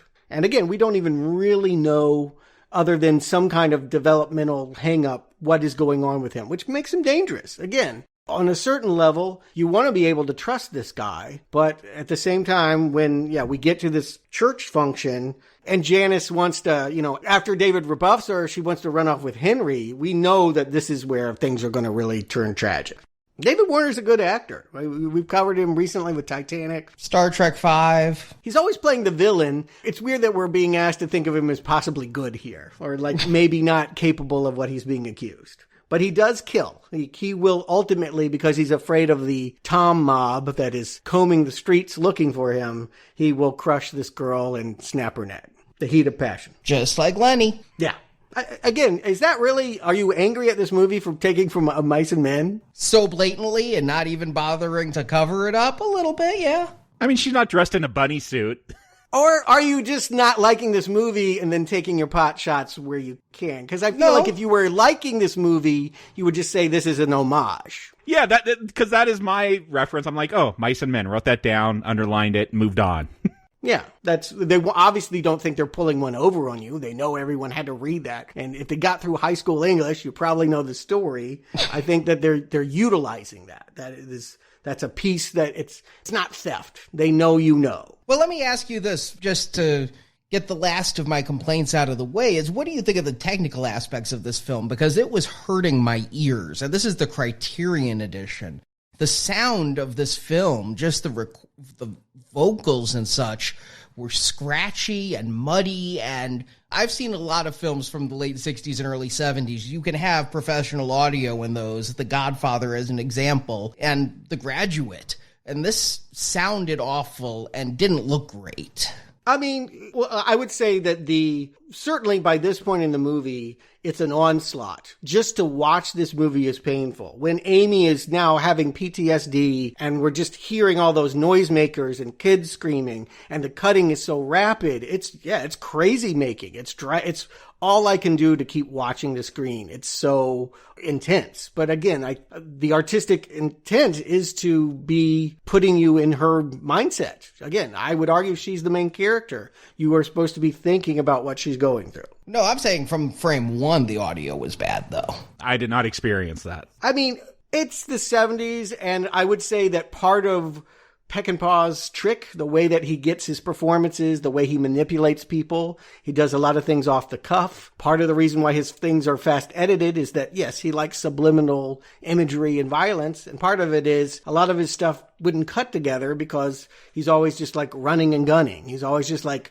oh, let's trick Dustin into thinking like we're just talking to him and then I'll tape him for real and use that as the performance. Like he is known for manipulating actors, not trusting them to give the performance. There's 3 editors on this. I think they struggled to put this movie together, and part of that might be the technical rawness and just this is not a director that is going to have storyboards and really complicated shots about how this is all going to work out. He's working on the fly.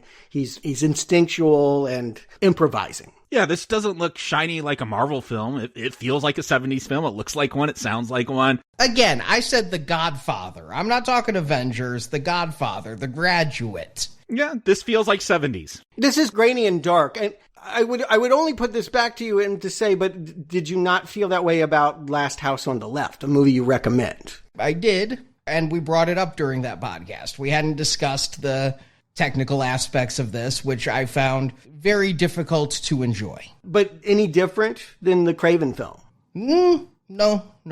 Okay, that's what I'm struggling with. I'm hearing you say, I don't like this movie for lots of reasons, but there's a movie that I would say is more rudimentary, certainly in its calculus of human nature, and pretty much covers the same terrain, and you seem to be much more cool with that. I agree. Yeah, I'm waiting for a reason. Do you have a thought as to why one is easier to watch or more enjoyable? I feel that Last House on the Left goes way more wrong in certain regards, especially with that music and things that it has, and the uneven tone and the wackiness and things, that this film is at least consistent in tone and thus much better in that regard. Okay, so I heard a compliment there. So this is tonally more of a piece, and thus I would say a better film, but not more enjoyable. And it's far better directed, honestly. Right, yeah. We're in agreement until we get to the I'm liking this and you're not. And so I guess I can understand that it is a slow buildup. And I can also understand that if you think home invasions are the Purge and they need to be 90 minutes and we need to get to the blood within 20 minutes, I guess that this would be kind of a slog. But as a slow burn, we're raising up the temperature and now everything is going to be exploding, I'm riding this journey. And I feel like, I don't know, I'm curious to know why you didn't get on board, because it seems to be a problem from the get-go. It's a problem with pacing, and Last House on the Left does get to the meat of things much more quickly. Yeah, it's a shorter film, I believe. Not too much shorter, though. But within 15 minutes, we have evil villains and victims, and then the suspense starts to build when the Krug gang goes and ends up staying at the house of the woman they murdered, and that's where the pan starts boiling again. Whereas here, there's a lot of shots of Dustin Hoffman and a lot of repeated hittings of the same notes of him and his wife.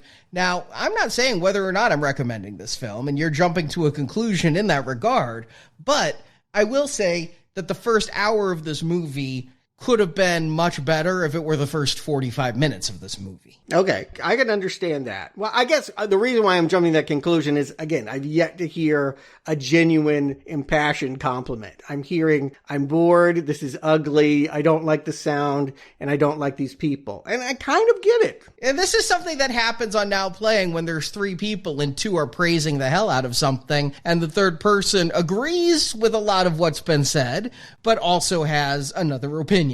And thus, I'm being cast as the villain of the piece, when in fact... I'm not calling anyone a villain for having a different opinion. No, but I'm using broad strokes.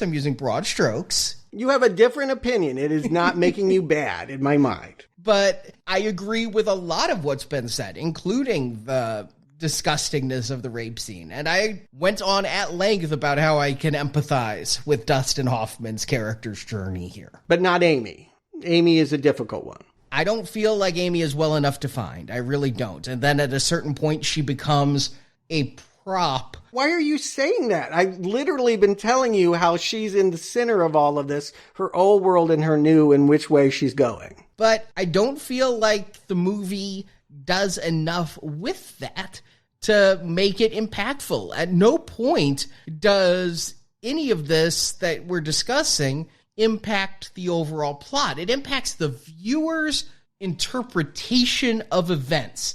And we hate Charlie and the gang more for what they did to Amy, but the movie would go on the same whether they did that or not. Well, I agree in that, yes, you could just have this group of guys don't like Henry because he's got some past with kids or whatever, and, basically David accidentally hits him and takes him to the house and they go after him. Like, do you need all this other stuff? I don't know. Maybe next week when we talk about the remake, maybe they change all that. I haven't seen it. But for me, because this isn't just, again, you're saying home invasion, Stuart, introducing this as a home invasion film. Technically, yes, but I don't feel like that's the point. This is not trying to get you the same thrills as a home invasion. So I've enjoyed this journey, all these different character studies and different, humanity in a microcosm, more or less, to get to this big build-up, which, yeah, I think a lot of audience, you hear home invasion, you want the violence, you want the thrills. And this is going to take its time to get there. You're helping me see that, because to me, the way to build a home invasion is to do what they've done, build the characters. It doesn't matter if you don't care. And here, they've spent a lot of time setting up what now will be exploding ironies. What I love about the last portion of this movie is it does what all satire should. It makes the characters reverse positions. And suddenly, Amy will be the pacifist that is more than happy to say, let's just give the bad guys what they want. It's not time to be John Wayne. And suddenly this mathematician has pride about a total stranger who's done awful things, including killing a young girl tonight. Yeah, manslaughter at minimum. Right. And this is where he's going to die on that hill. That is what's fascinating. Yeah, this almost, I don't want to say comedy, but yeah, this very violent ending plays almost comedic to me because the things you pointed out, Stuart, how they reverse. Irony. If you think irony is funny, yes. Yes, the irony, yes. Yeah, which I do. I do. It's my sense of humor. Yeah, and now that David is going around, who fled America because he didn't want to deal with protest on campus, going around, I must defend my home. It's not even his house. It's his wife's dad's house. Not only that, but these men are coming and saying, this man put his ugly hands on Janice. You put your ugly hands on that woman right over there. Again, no one here gets to play innocent. No one here gets to be hero, including David. I feel like what we watch him do at this point is enjoy realizing there's a fun side to sadism. Like Clockwork Orange or like Last House on the Left, it's always interesting when the good people, quote unquote, suddenly realize the fun of being bad. And that's what we're watching, the moral rot and fall of him. What does that sound mean? I'm so curious. Yeah. Is it that, or is it just the tale of a man who's pushed too far? What I kept coming back to, and yes, this came out 8 years later, and maybe the song is even somewhat based on this movie, but Kenny Rogers, Coward of the County. Oh my God. That did not make it into my notes.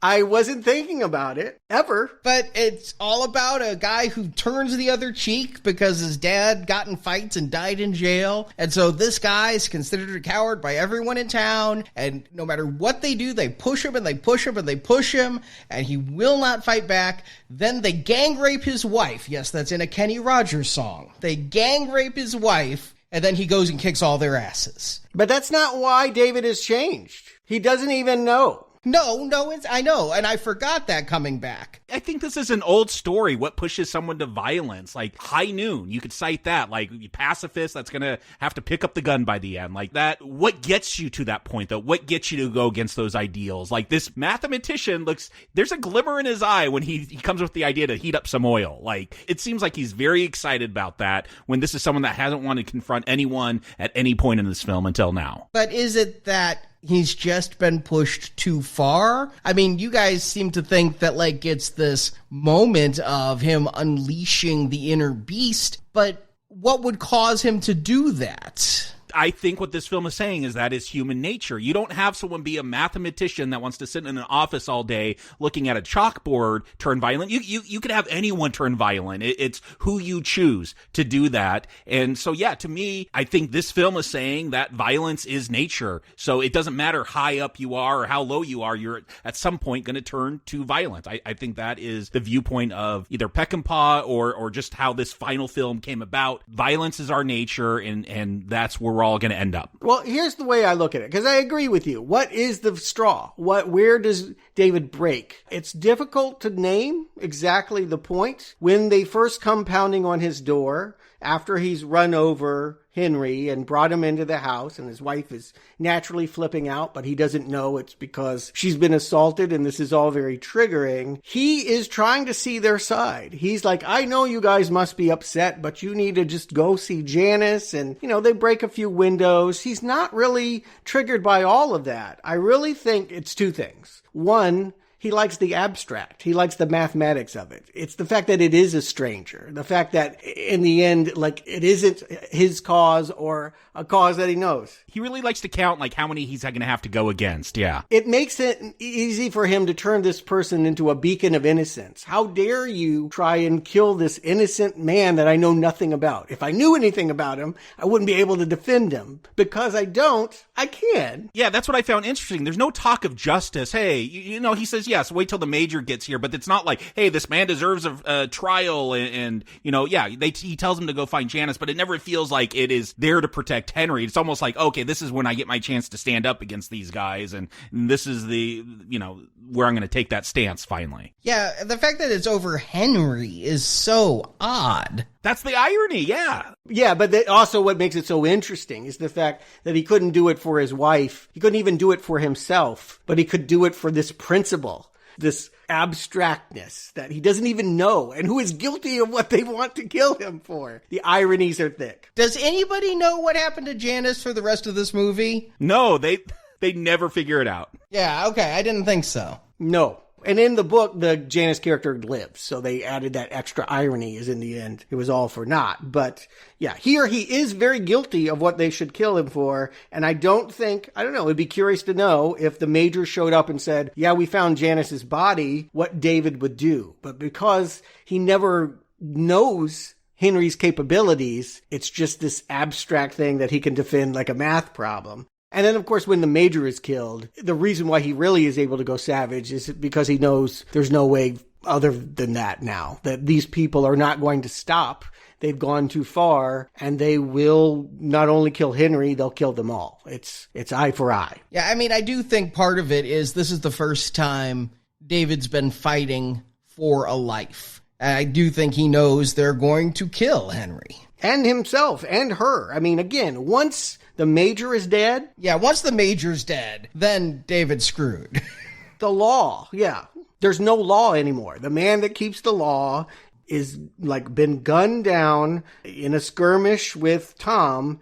And now, Tom, you can see it on Tom. He didn't mean to do that. It's lots of people. Charlie was talking about going home. Lots of people were making edging closer to making the quote-unquote right decision, and now there's no way forward other than fight to the death, right? There's just no way we can go home now. Like, we're in it too far, and we just need to kill everyone inside, which we've secretly wanted to do anyway because we hate each other, and all of that civility has been stripped away. Yeah, I do think it's interesting that this is an American in the UK, and you think of the UK and the US as these, major Western powers, but even they can't get along in this film. Yeah, the fact that it is UK makes this movie very, very unique. Because again, some people talk about this in terms of just being a Western. If these were Indians trying to get into the Alamo, we'd have an entirely different feeling about all of it. But because they are, English society is supposed to be so proper. And here they are being so savage. And we have Chris wearing like a rat nose and doing that giggle and trying to get in the window. Ugh. That laugh, ugh. Yeah, it's, masks are important in home invasions, and this is sort of the beginnings of it. He's just got, he's the rat man, so all he's got is a little nose, but it's enough. He's gross. It was making me think Droogs, and again, like you said, same year, so it's not a homage, it's just a cultural touch point of the time. But yeah, I was thinking the Droogs with their big noses on their masks. I believe he's the one that killed the cat. Ultimately, if he can kill the rats, he can kill the cat. Yeah, those cats are going to put him out of business. They get rid of all the rats. Right. There is that. There is a logic to it, quite frankly. Some commentary on capitalism in this film. Yeah, perhaps. But yeah, all right, so now we just have, people compromising all of their values. Amy, at one point, it looks like she might even open the door for Charlie, she might flip there, but like when she opens it, Tom's there with the shotgun. And so we're never quite sure where she wants to go. She's caught in the middle. That's what makes her more interesting, frankly. I don't love any of these people, so where do I go? Yeah, we'll see Charlie come in, and he'll, again, I think his allegiance is to Amy, so he's going to take care of Norman, who's trying to assault her again. And again, those real weird alliances going on that are always shifting depending on who you really like, I think, in this film. So Charlie's going to protect Amy, but what's telling to me is when Charlie gets in a scuffle with David, Amy, she gives a warning to Charlie. She goes, no, Charlie, just try to warn him about the man trap about to come down on him. Yes, I agree. There's something in the editing. It goes by really fast, but there are times where you can see Amy rooting for Charlie and sometimes rooting for David. And we've also seen David grab her by the hair, slap her around, say, I'll kill you if you don't do this. He's starting to look more and more like a rapist. Not a rapist, but an abusive husband. I mean... Yeah, well, like the rapist, like Charlie was when he raped Amy. Same behavior, same shots sometimes. They're filming it exactly the same way. And so, yes, Charlie actually turns against one of his own. Amy ends up deciding that she will at least spare David of Ridaway, the final baddie. I thought that Tom was dead, but truthfully, I don't know if we ever saw the body. We know he shot his foot off. I assume he bled out, but I don't know. Maybe sequel? Yeah, well, we know there's not going to be a sequel all these many years later. Never say never. CGI. I'd love to see, a crossover Straw Dogs and Meet the Fockers. We find out Mr. Focker was this guy. Oh, jeez. But yet David, ever the mathematician, he's counting up the bodies, I got them all. And I do think it's interesting. He's like, Jesus, I got them all. It does feel like, again, getting back to that religious conversation he had earlier. But no, he didn't get them all. Because is the one that attacks him at the end, is this the one that he strapped to the window? No. And then got cut free? Okay, this is a different one. No, that was Norman. Ridaway has always been in the background. He was the one you'd least likely to pay attention to. He didn't even work on the roof. He just picked him up. He was the guy that drove the truck. And at one point tried to flag the guy so that David almost drove into a tractor because of him. But overall, he was kind of peripheral. And it's funny that he's the big bad, the final baddie here. He's stepping on David's back on the stairs, breaking it. And look, my reading is Amy's really hesitating to pull that trigger. She's maybe I don't need David here. She is. Mm-hmm. Either that, or is it that she's scared of killing someone herself? Everybody else has embraced violence, but she has not yet. She didn't have to do anything. I mean, even when Henry went after her, David came and saved her. She hasn't had to actually make the choice to hurt someone until this moment. Yeah, to think in Freudian sexual imagery, David has used the trap, which kind of looks like a vagina, and she's the one with the phallus. She's the one having to become the man. He became the woman, flipping of the roles. But he also had the hot oil, which I thought was ingenious. I love the boiling oil idea. I later found out that this was actually an inspiration for part of Home Alone. Sure. You can see it now, right? Like a little less, savage in the Macaulay version. But yeah, some of the pranks kind of have that Home Alone quality. Thank God I'm not laughing. I can honestly say I'm not enjoying it in the same way. I just can't wait till we reach the Home Alone section of our home invasion series. We almost did it. Maybe we will. Who knows? I'm waiting for that 6th movie is the problem. Yeah, I'm not laughing or getting thrills off of this, revenge, getting back at these awful guys. And I feel like after Amy shoots Ridaway, like, there's a real look of contempt on Dustin Hoffman's face. Like, why'd you take so long? Like, did you really want to shoot me? Like, I feel like even though she saved him, this marriage is over at this point. Like, there's not an embrace, just that look on his face. I don't know. Maybe I'm reading into it, but it feels like, what took you so long, woman? Oh, yeah, this is over between them, I think. And he didn't listen to her. He slapped her around. She didn't shoot fast enough. I can't see this having a happy ending. The happiest ending is the fact that they get out of this marriage. Yeah, and usually in a Hollywood film, you save each other. Yay! The whole, the ending of Speed. These intense situations make you fall in love, and like that is what we typically see in action films and adventure films. Here, no, you participate in violence, it destroys your marriage. I mean, he leaves her there. He's going to take Henry back to town. He drives off with Henry. Screw her. Yeah, with the metaphorical line that they can't find home. They don't know where they're going. Their taillights heading into darkness. Certainly, there's metaphor in that. Yes. Believe it or not, this is the happy ending, though. This is a happy ending? The original ending was bleaker. It was bleaker. So what would have happened was they killed everyone just as you saw, and they thought it was all over, and they were going to the front door, and here comes Bobby and all the children of the village to lynch them. And Wild Bunch ends in a famous freeze frame right before major characters die. This would also be the same freeze frame, and you wouldn't know whether Dustin and Susan George were going to be the next bodies to fall. This one, at least, I think it's right to center on the message that America has lost its place in the world. We thought we're the cowboy. Dustin Hoffman is the intellectual that now is the violent sadist fighting foreign lands for unjust causes. It brings us back to Vietnam. It brings us back to the violence of the day. It's probably better than, having Children of the Corn. But is this movie better than Children of the Corn? Yes.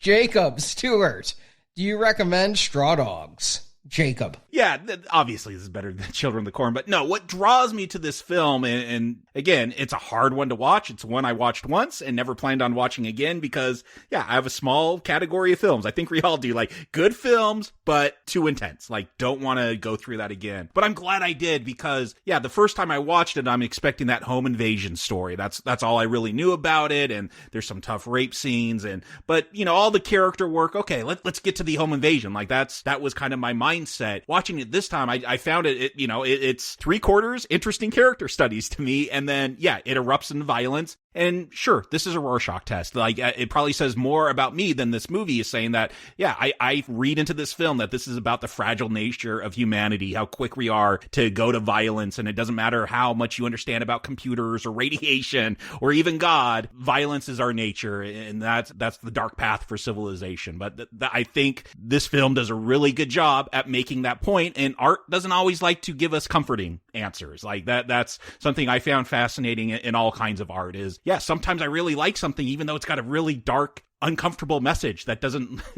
send me off to bed with sweet dreams. Like, this film is not going to do that for you, but I think it's important still, like, again, because of the way it goes about showing everyone collapsing into the same fault of violence. It's got a very dark message, but Peckinpah, I like the way this is shot. I like the way, yes, it's rough because it's the 70s, but I like how chaotic it gets when after the rape scene and we're getting all the PTSD and flashbacks and just, these screechings and everything going on. It feels like that oil is boiling and just getting ready to explode. And so, yeah, I think this is a great film and you should watch it at least once. Recommend. Stuart.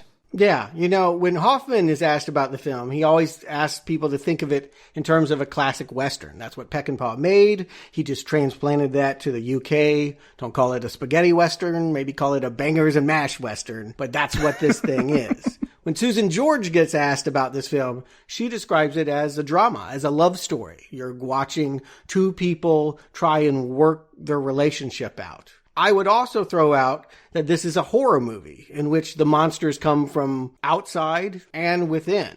And what's so great about Straw Dogs is it works equally well on all three levels. For if you look at it in all three genres, deconstructed as a marriage in decline, deconstructed as the mythic American lawman riding into town, imposing his moral code, deconstructed as the American psyche at a time when we were watching TV and feeling really bad about our valor with Vietnam War. I think that this movie spins all of that together in one nasty little package that leaves a real big welt on my mind, on my eyes. It is still shocking. And shocking both in its visceral graphic way, and shocking also to see a civilized mathematician lose it. You know, I feel like we can get desensitized with Purge. It's just assumed, oh yeah, people will channel their inner psychopath and, you know, they'll just go crazy. We accept that about people in these kinds of movies now. But here, we feel that as a tragedy. We feel that an intellectual losing his moral compass is really hard to watch. It's striking. It's stirring. It's a horror movie. It's a drama. It's a home invasion. And a Western too, I suppose. You know, in a weird way, you could see this as, a lawman that didn't understand the town that he rode into, but thought that he knew how things should be. That's a very classic scenario you'd see in a lot of Westerns. I can see why people wouldn't want to see this. I'm not going to tell you you have to. It's really hard to watch what Susan George, the actress, goes through, what her character goes through. But again, I'm going to assert, watch it at least with the perspective that she's just as important as David, and maybe you will find her more interesting, less of a token victim. To me, it's not what you implied, Arnie, that she's a one-dimensional object here to be destroyed. She is the soul of this movie. She's the reason I watch it again. And so, I've gotten to a place now where I don't really go back to Clockwork Orange. That's one I've seen so often, I really can't do it anymore. And I never liked Last House on the Left. But this one, Straw Dogs, it continues to expand in its readings. It continues to enrage and captivate me. It continues to draw me in. It is a very strong recommend. And I was on the fence with this one because we're watching it as a lead-in to home invasion films. The home invasion's the climax of the film, but does that classify as a home invasion film? Again, I mentioned Home Alone. You mentioned the first, The Purge. Home Alone is only like 1/4 a home invasion movie. Is it? Yes. It really is a coming-of-age film. Learning to love your family. Yeah, like 90 minutes of that has no crooks. I remember the crooks early on, but I haven't seen that film in a decade. Okay. I mean, they're introduced early on, but they don't attack the house to the end. This movie is a home invasion movie because it's always about what is defining home. Symbolic home invasion does not count.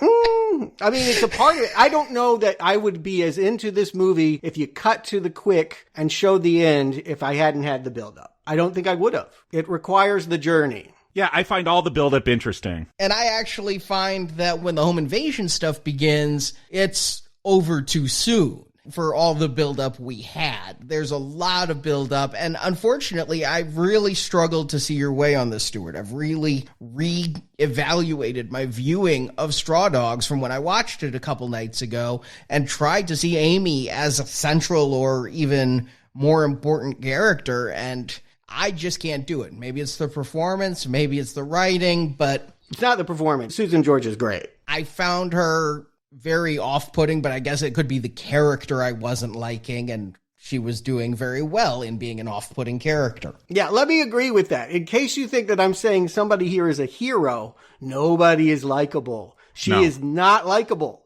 No, she's siding with her rapist. This is all kinds of icky. I found Dustin Hoffman to be a very sympathetic character. When he's beating his wife?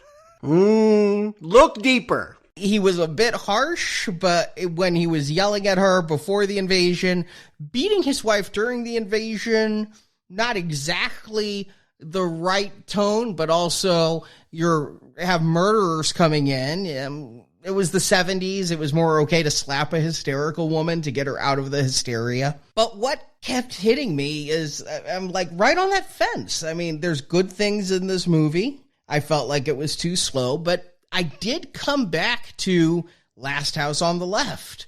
And I'm like, I recommended Last House on the Left. And I can't say this is worse than Last House on the Left, except for the pacing. Thank you. Right. Yeah, I agree. That Last House on the Left, by being more juvenile, might be more air quotes fun. It just got to the meat quicker. It was less air quotes boring. But I don't think it was necessarily fun.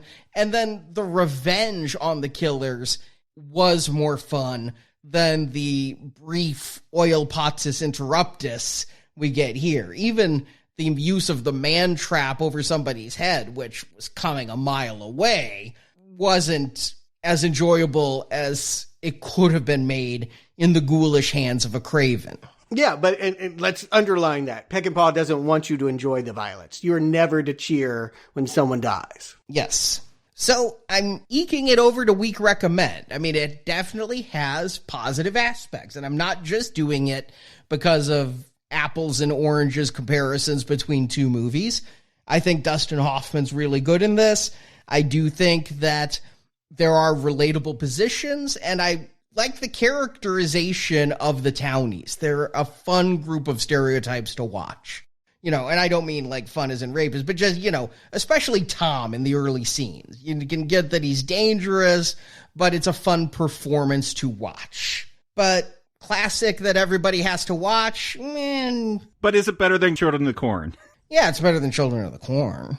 But classic that everybody has to watch, Children of the Corn isn't, and I don't think this is either. Maybe you can just get away with watching the remake. We'll have to find that out next week because, yes, somebody went and did a remake. Is this such an untouchable classic that it should never be remade? I think it could be improved upon in a remake. It does feel like it's very part of its time, watching it again this time. Not that there's universal themes that you could grasp onto as well, but I think part of its strong suit is that, yes, it very much is a reaction to 1971 when it was coming out and what was going on around the world. The litmus test for me was when we covered Manchurian Candidate. We can have two good films. There's room. Yeah. They're never, because you made a classic, doesn't mean that someone can't find a new way in. So I'm sort of hopeful. I'd feel better if it had a better cast, but hey. I actually am looking forward to the cast. There's a lot of people I like in this cast. You don't want the cast of Superman Returns? Yeah, it's Superman Returns. Kate Bosworth and James Marsden. Oh, ouch. I forgot Marsden was in that movie. I try to forget that movie. So, okay, good point. He was a cucked husband in that, and I guess he'll be a cucked husband in Straw Dogs. Yeah, Oof. We'll see if they can measure up. He's not my idea of Dustin Hoffman, but, you know, I'm open to it. Believe it or not, even though I love this movie, I'm not ready to hate on it. But if you're in the mood for more home invasion films, join us this Friday. Don't be a stranger as we review The Strangers. Yes, we are starting for silver level fall. Can't believe it's fall already. But new classics, things that have taken the Straw Dog formula and in the last 15 years done new creative things and gotten big box office. We found 5 movies, really more like 3 movies, and 2 of them have sequels. Strangers is sort of the kickoff to what I would call the new wave of home invasion movies. And I saw it back in the day. I can't wait to talk about it this Friday. That's right. It is the kickoff of our fall donation series. So today, the day we're releasing this, you have only 1 day left. Tomorrow, Wednesday, August 18th, is the last day to donate for our spring summer donation series. If you want to get all those reviews from Dirty Harry to all of the David Fincher stuff we did, including the entire Girl with the Dragon Tattoo series and Gone Girl and Seven, and then our platinum level was the White House invasion films. Oh man, this feels like years ago. Wow, that's part of it. We're still doing this donation series? Yeah, they become half-a-year affairs, but that half a year is ending. Fall is beginning. So head to nowplayingpodcast.com/donate to get your last-minute pledge in. and get well over 20 bonus shows or more, depending which level you do go to. And then, yes, starting Thursday, our fall donation series kicks off, where you can get so many bonus shows. Because as Stuart said, our silver level is going to be Home Invasion with The Strangers 2, You're Next, Don't Breathe, and Don't Breathe 2. Our gold level is our second most requested retrospective series of all time, I do believe. It's not Harry Potter. Harry Potter's number 1. But number 2, the one people... Media Cop. Paranormal Activity. Yep. It's kind of a theme with invading of homes. It's a different way of thinking about invading homes. It's a classic haunted house story told in a new wave found footage format. I have only seen the first one, and people tell me that the mythology gets denser and more interesting, and so I think we're all going to be newbies going into what should be 7 films. Even though 6 have been released at this time, there is the promise of a 7th film. It has been shot, completed. Jason Blum says it's ready to come out whenever, maybe next March when we'll be releasing the show, or maybe even this October Halloween season. Kind of depends on, well, there's a lot of shuffling in theatrical release right now. Yeah, so you will get 7 Paranormal Activity reviews if you donate, but definitely 6 during this donation drive and the 7th when it comes out. If you go platinum with us, then you get a long-promised trilogy of reviews. COVID put an 18-month delay on us reviewing A Quiet Place and A Quiet Place Part 2, but now those are both out. We're going to be reviewing those, as well as the Netflix ripoff or parent, or however you want to look at it, Bird Box, the one that inspired all the Mutant Ninja Turtle memes. I don't know why that would be. She got a blue bandana like Leonardo. Okay. But yeah, that's our Platinum series. Long wanted to do that. Also kind of a home invasion, at least that first Quiet Place movie. So again, if we all have to be quarantined again and we're not going to the movie theater, what better way to be terrorized than by our own houses? I'm looking forward to it. And we are bringing back other levels with just the optimism. We are going to theaters. Okay. Candyman, yes, is coming out in just a couple of weeks, and I think it will. And so if you donated way back in spring of 2020 for that donation series, you will get that review, but you can donate again now if you missed out last spring and get all 4 Candyman reviews. And then we're going to bring back the Ghostbusters retrospective series from 2016 with the optimism that Ghostbusters Afterlife will live in November. Yep. And bring back our Tom Cruise series again. It seems to be the most available series we've done. I think it's been like 2 years straight. If you go our top donation level, you can get Tom Cruise, because someday Top Gun 2 will take off, and it's currently scheduled for November. So a lot of new shows planned. And again, if the movie does change dates, if you donate for these retrospectives, you will get that show whenever the movie is released. If you donated for Tom Cruise back in the spring, if you donated for Candyman back in spring 2020, you will get these shows just as part of the promised donation drive for then. So if you donate now, you will get these reviews when those movies come out. And you're going to get something else from Now Playing, thanks to some friends. We're giving away some more digital download movies to win a copy of Richard Dreyfuss's new movie, Crime Story. It sounds really good to me, because it's apparently like John Wick or Taken, only instead of Keanu or Liam. Wow. Richard Dreyfuss? Wow. It's Richard Dreyfuss. And you know what? I saw that film Nobody, where Bob Odenkirk did that, and Nobody was really kind of good. So I'm looking forward to more of those kinds of films. If Dreyfuss can do the stunts, it'll be great. You're right. If Richard Dreyfuss can do the kung fu, it's going to be amazing.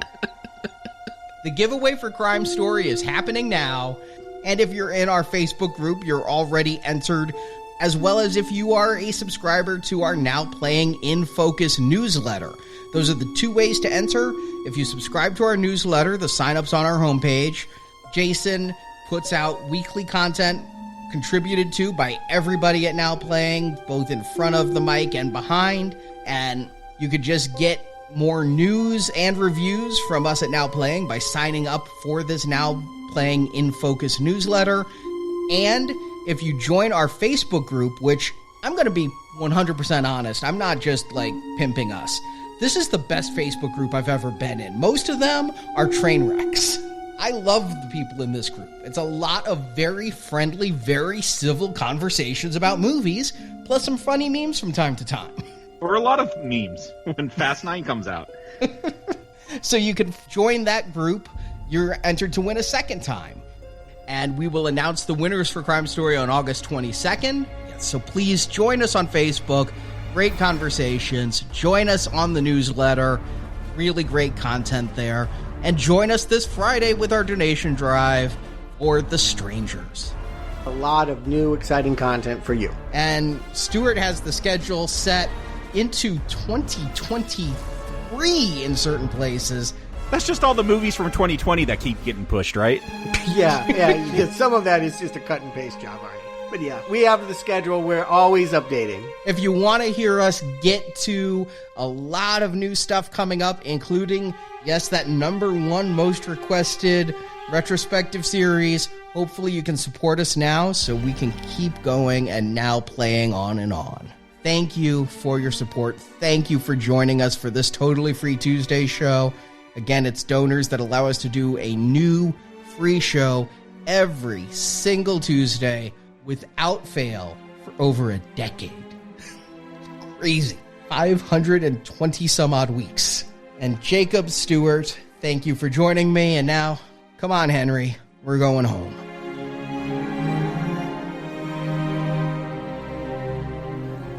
Okay, you've had your fun. I'll give you one more chance. And if you don't clear out now, there'll be real trouble. I mean it. Thank you for listening to this Now Playing Podcast movie review. It's been a good day. We got a lot accomplished. We hope you enjoyed the show. Yeah, that was real good. Real good. Thank you. Help us spread the word about this show by leaving a 5-star review on Stitcher, Podbean, iTunes, or your podcast store of choice. That would be a terrific help.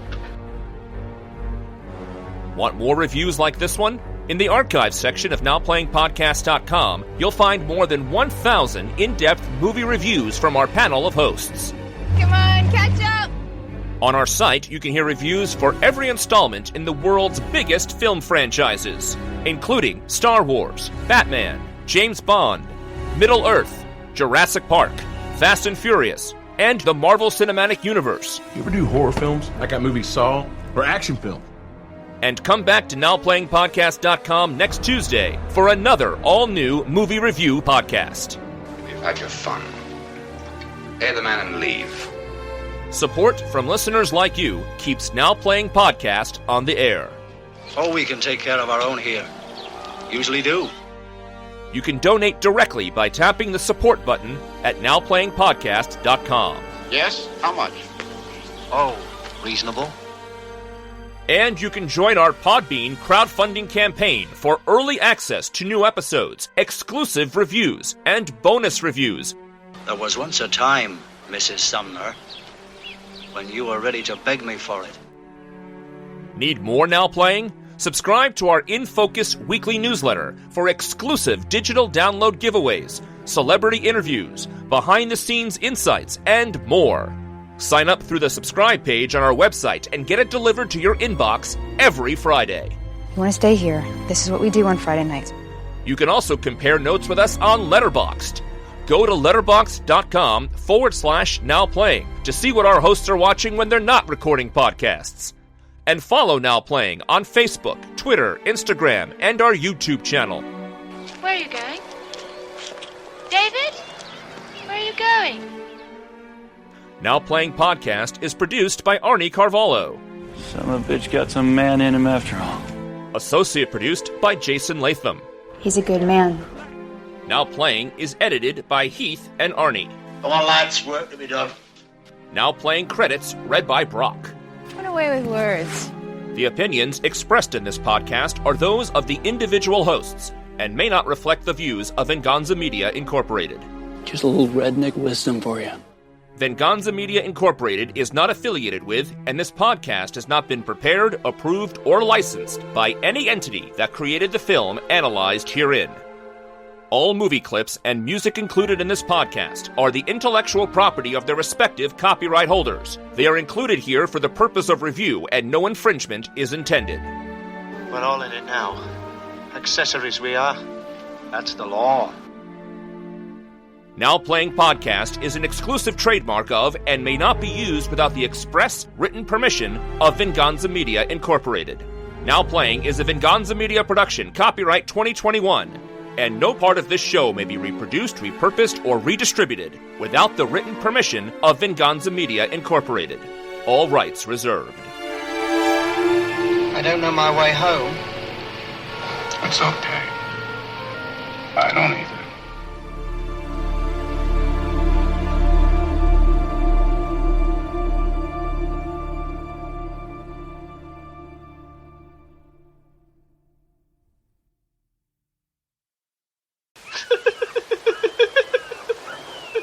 But is this movie better than Children of the Corn?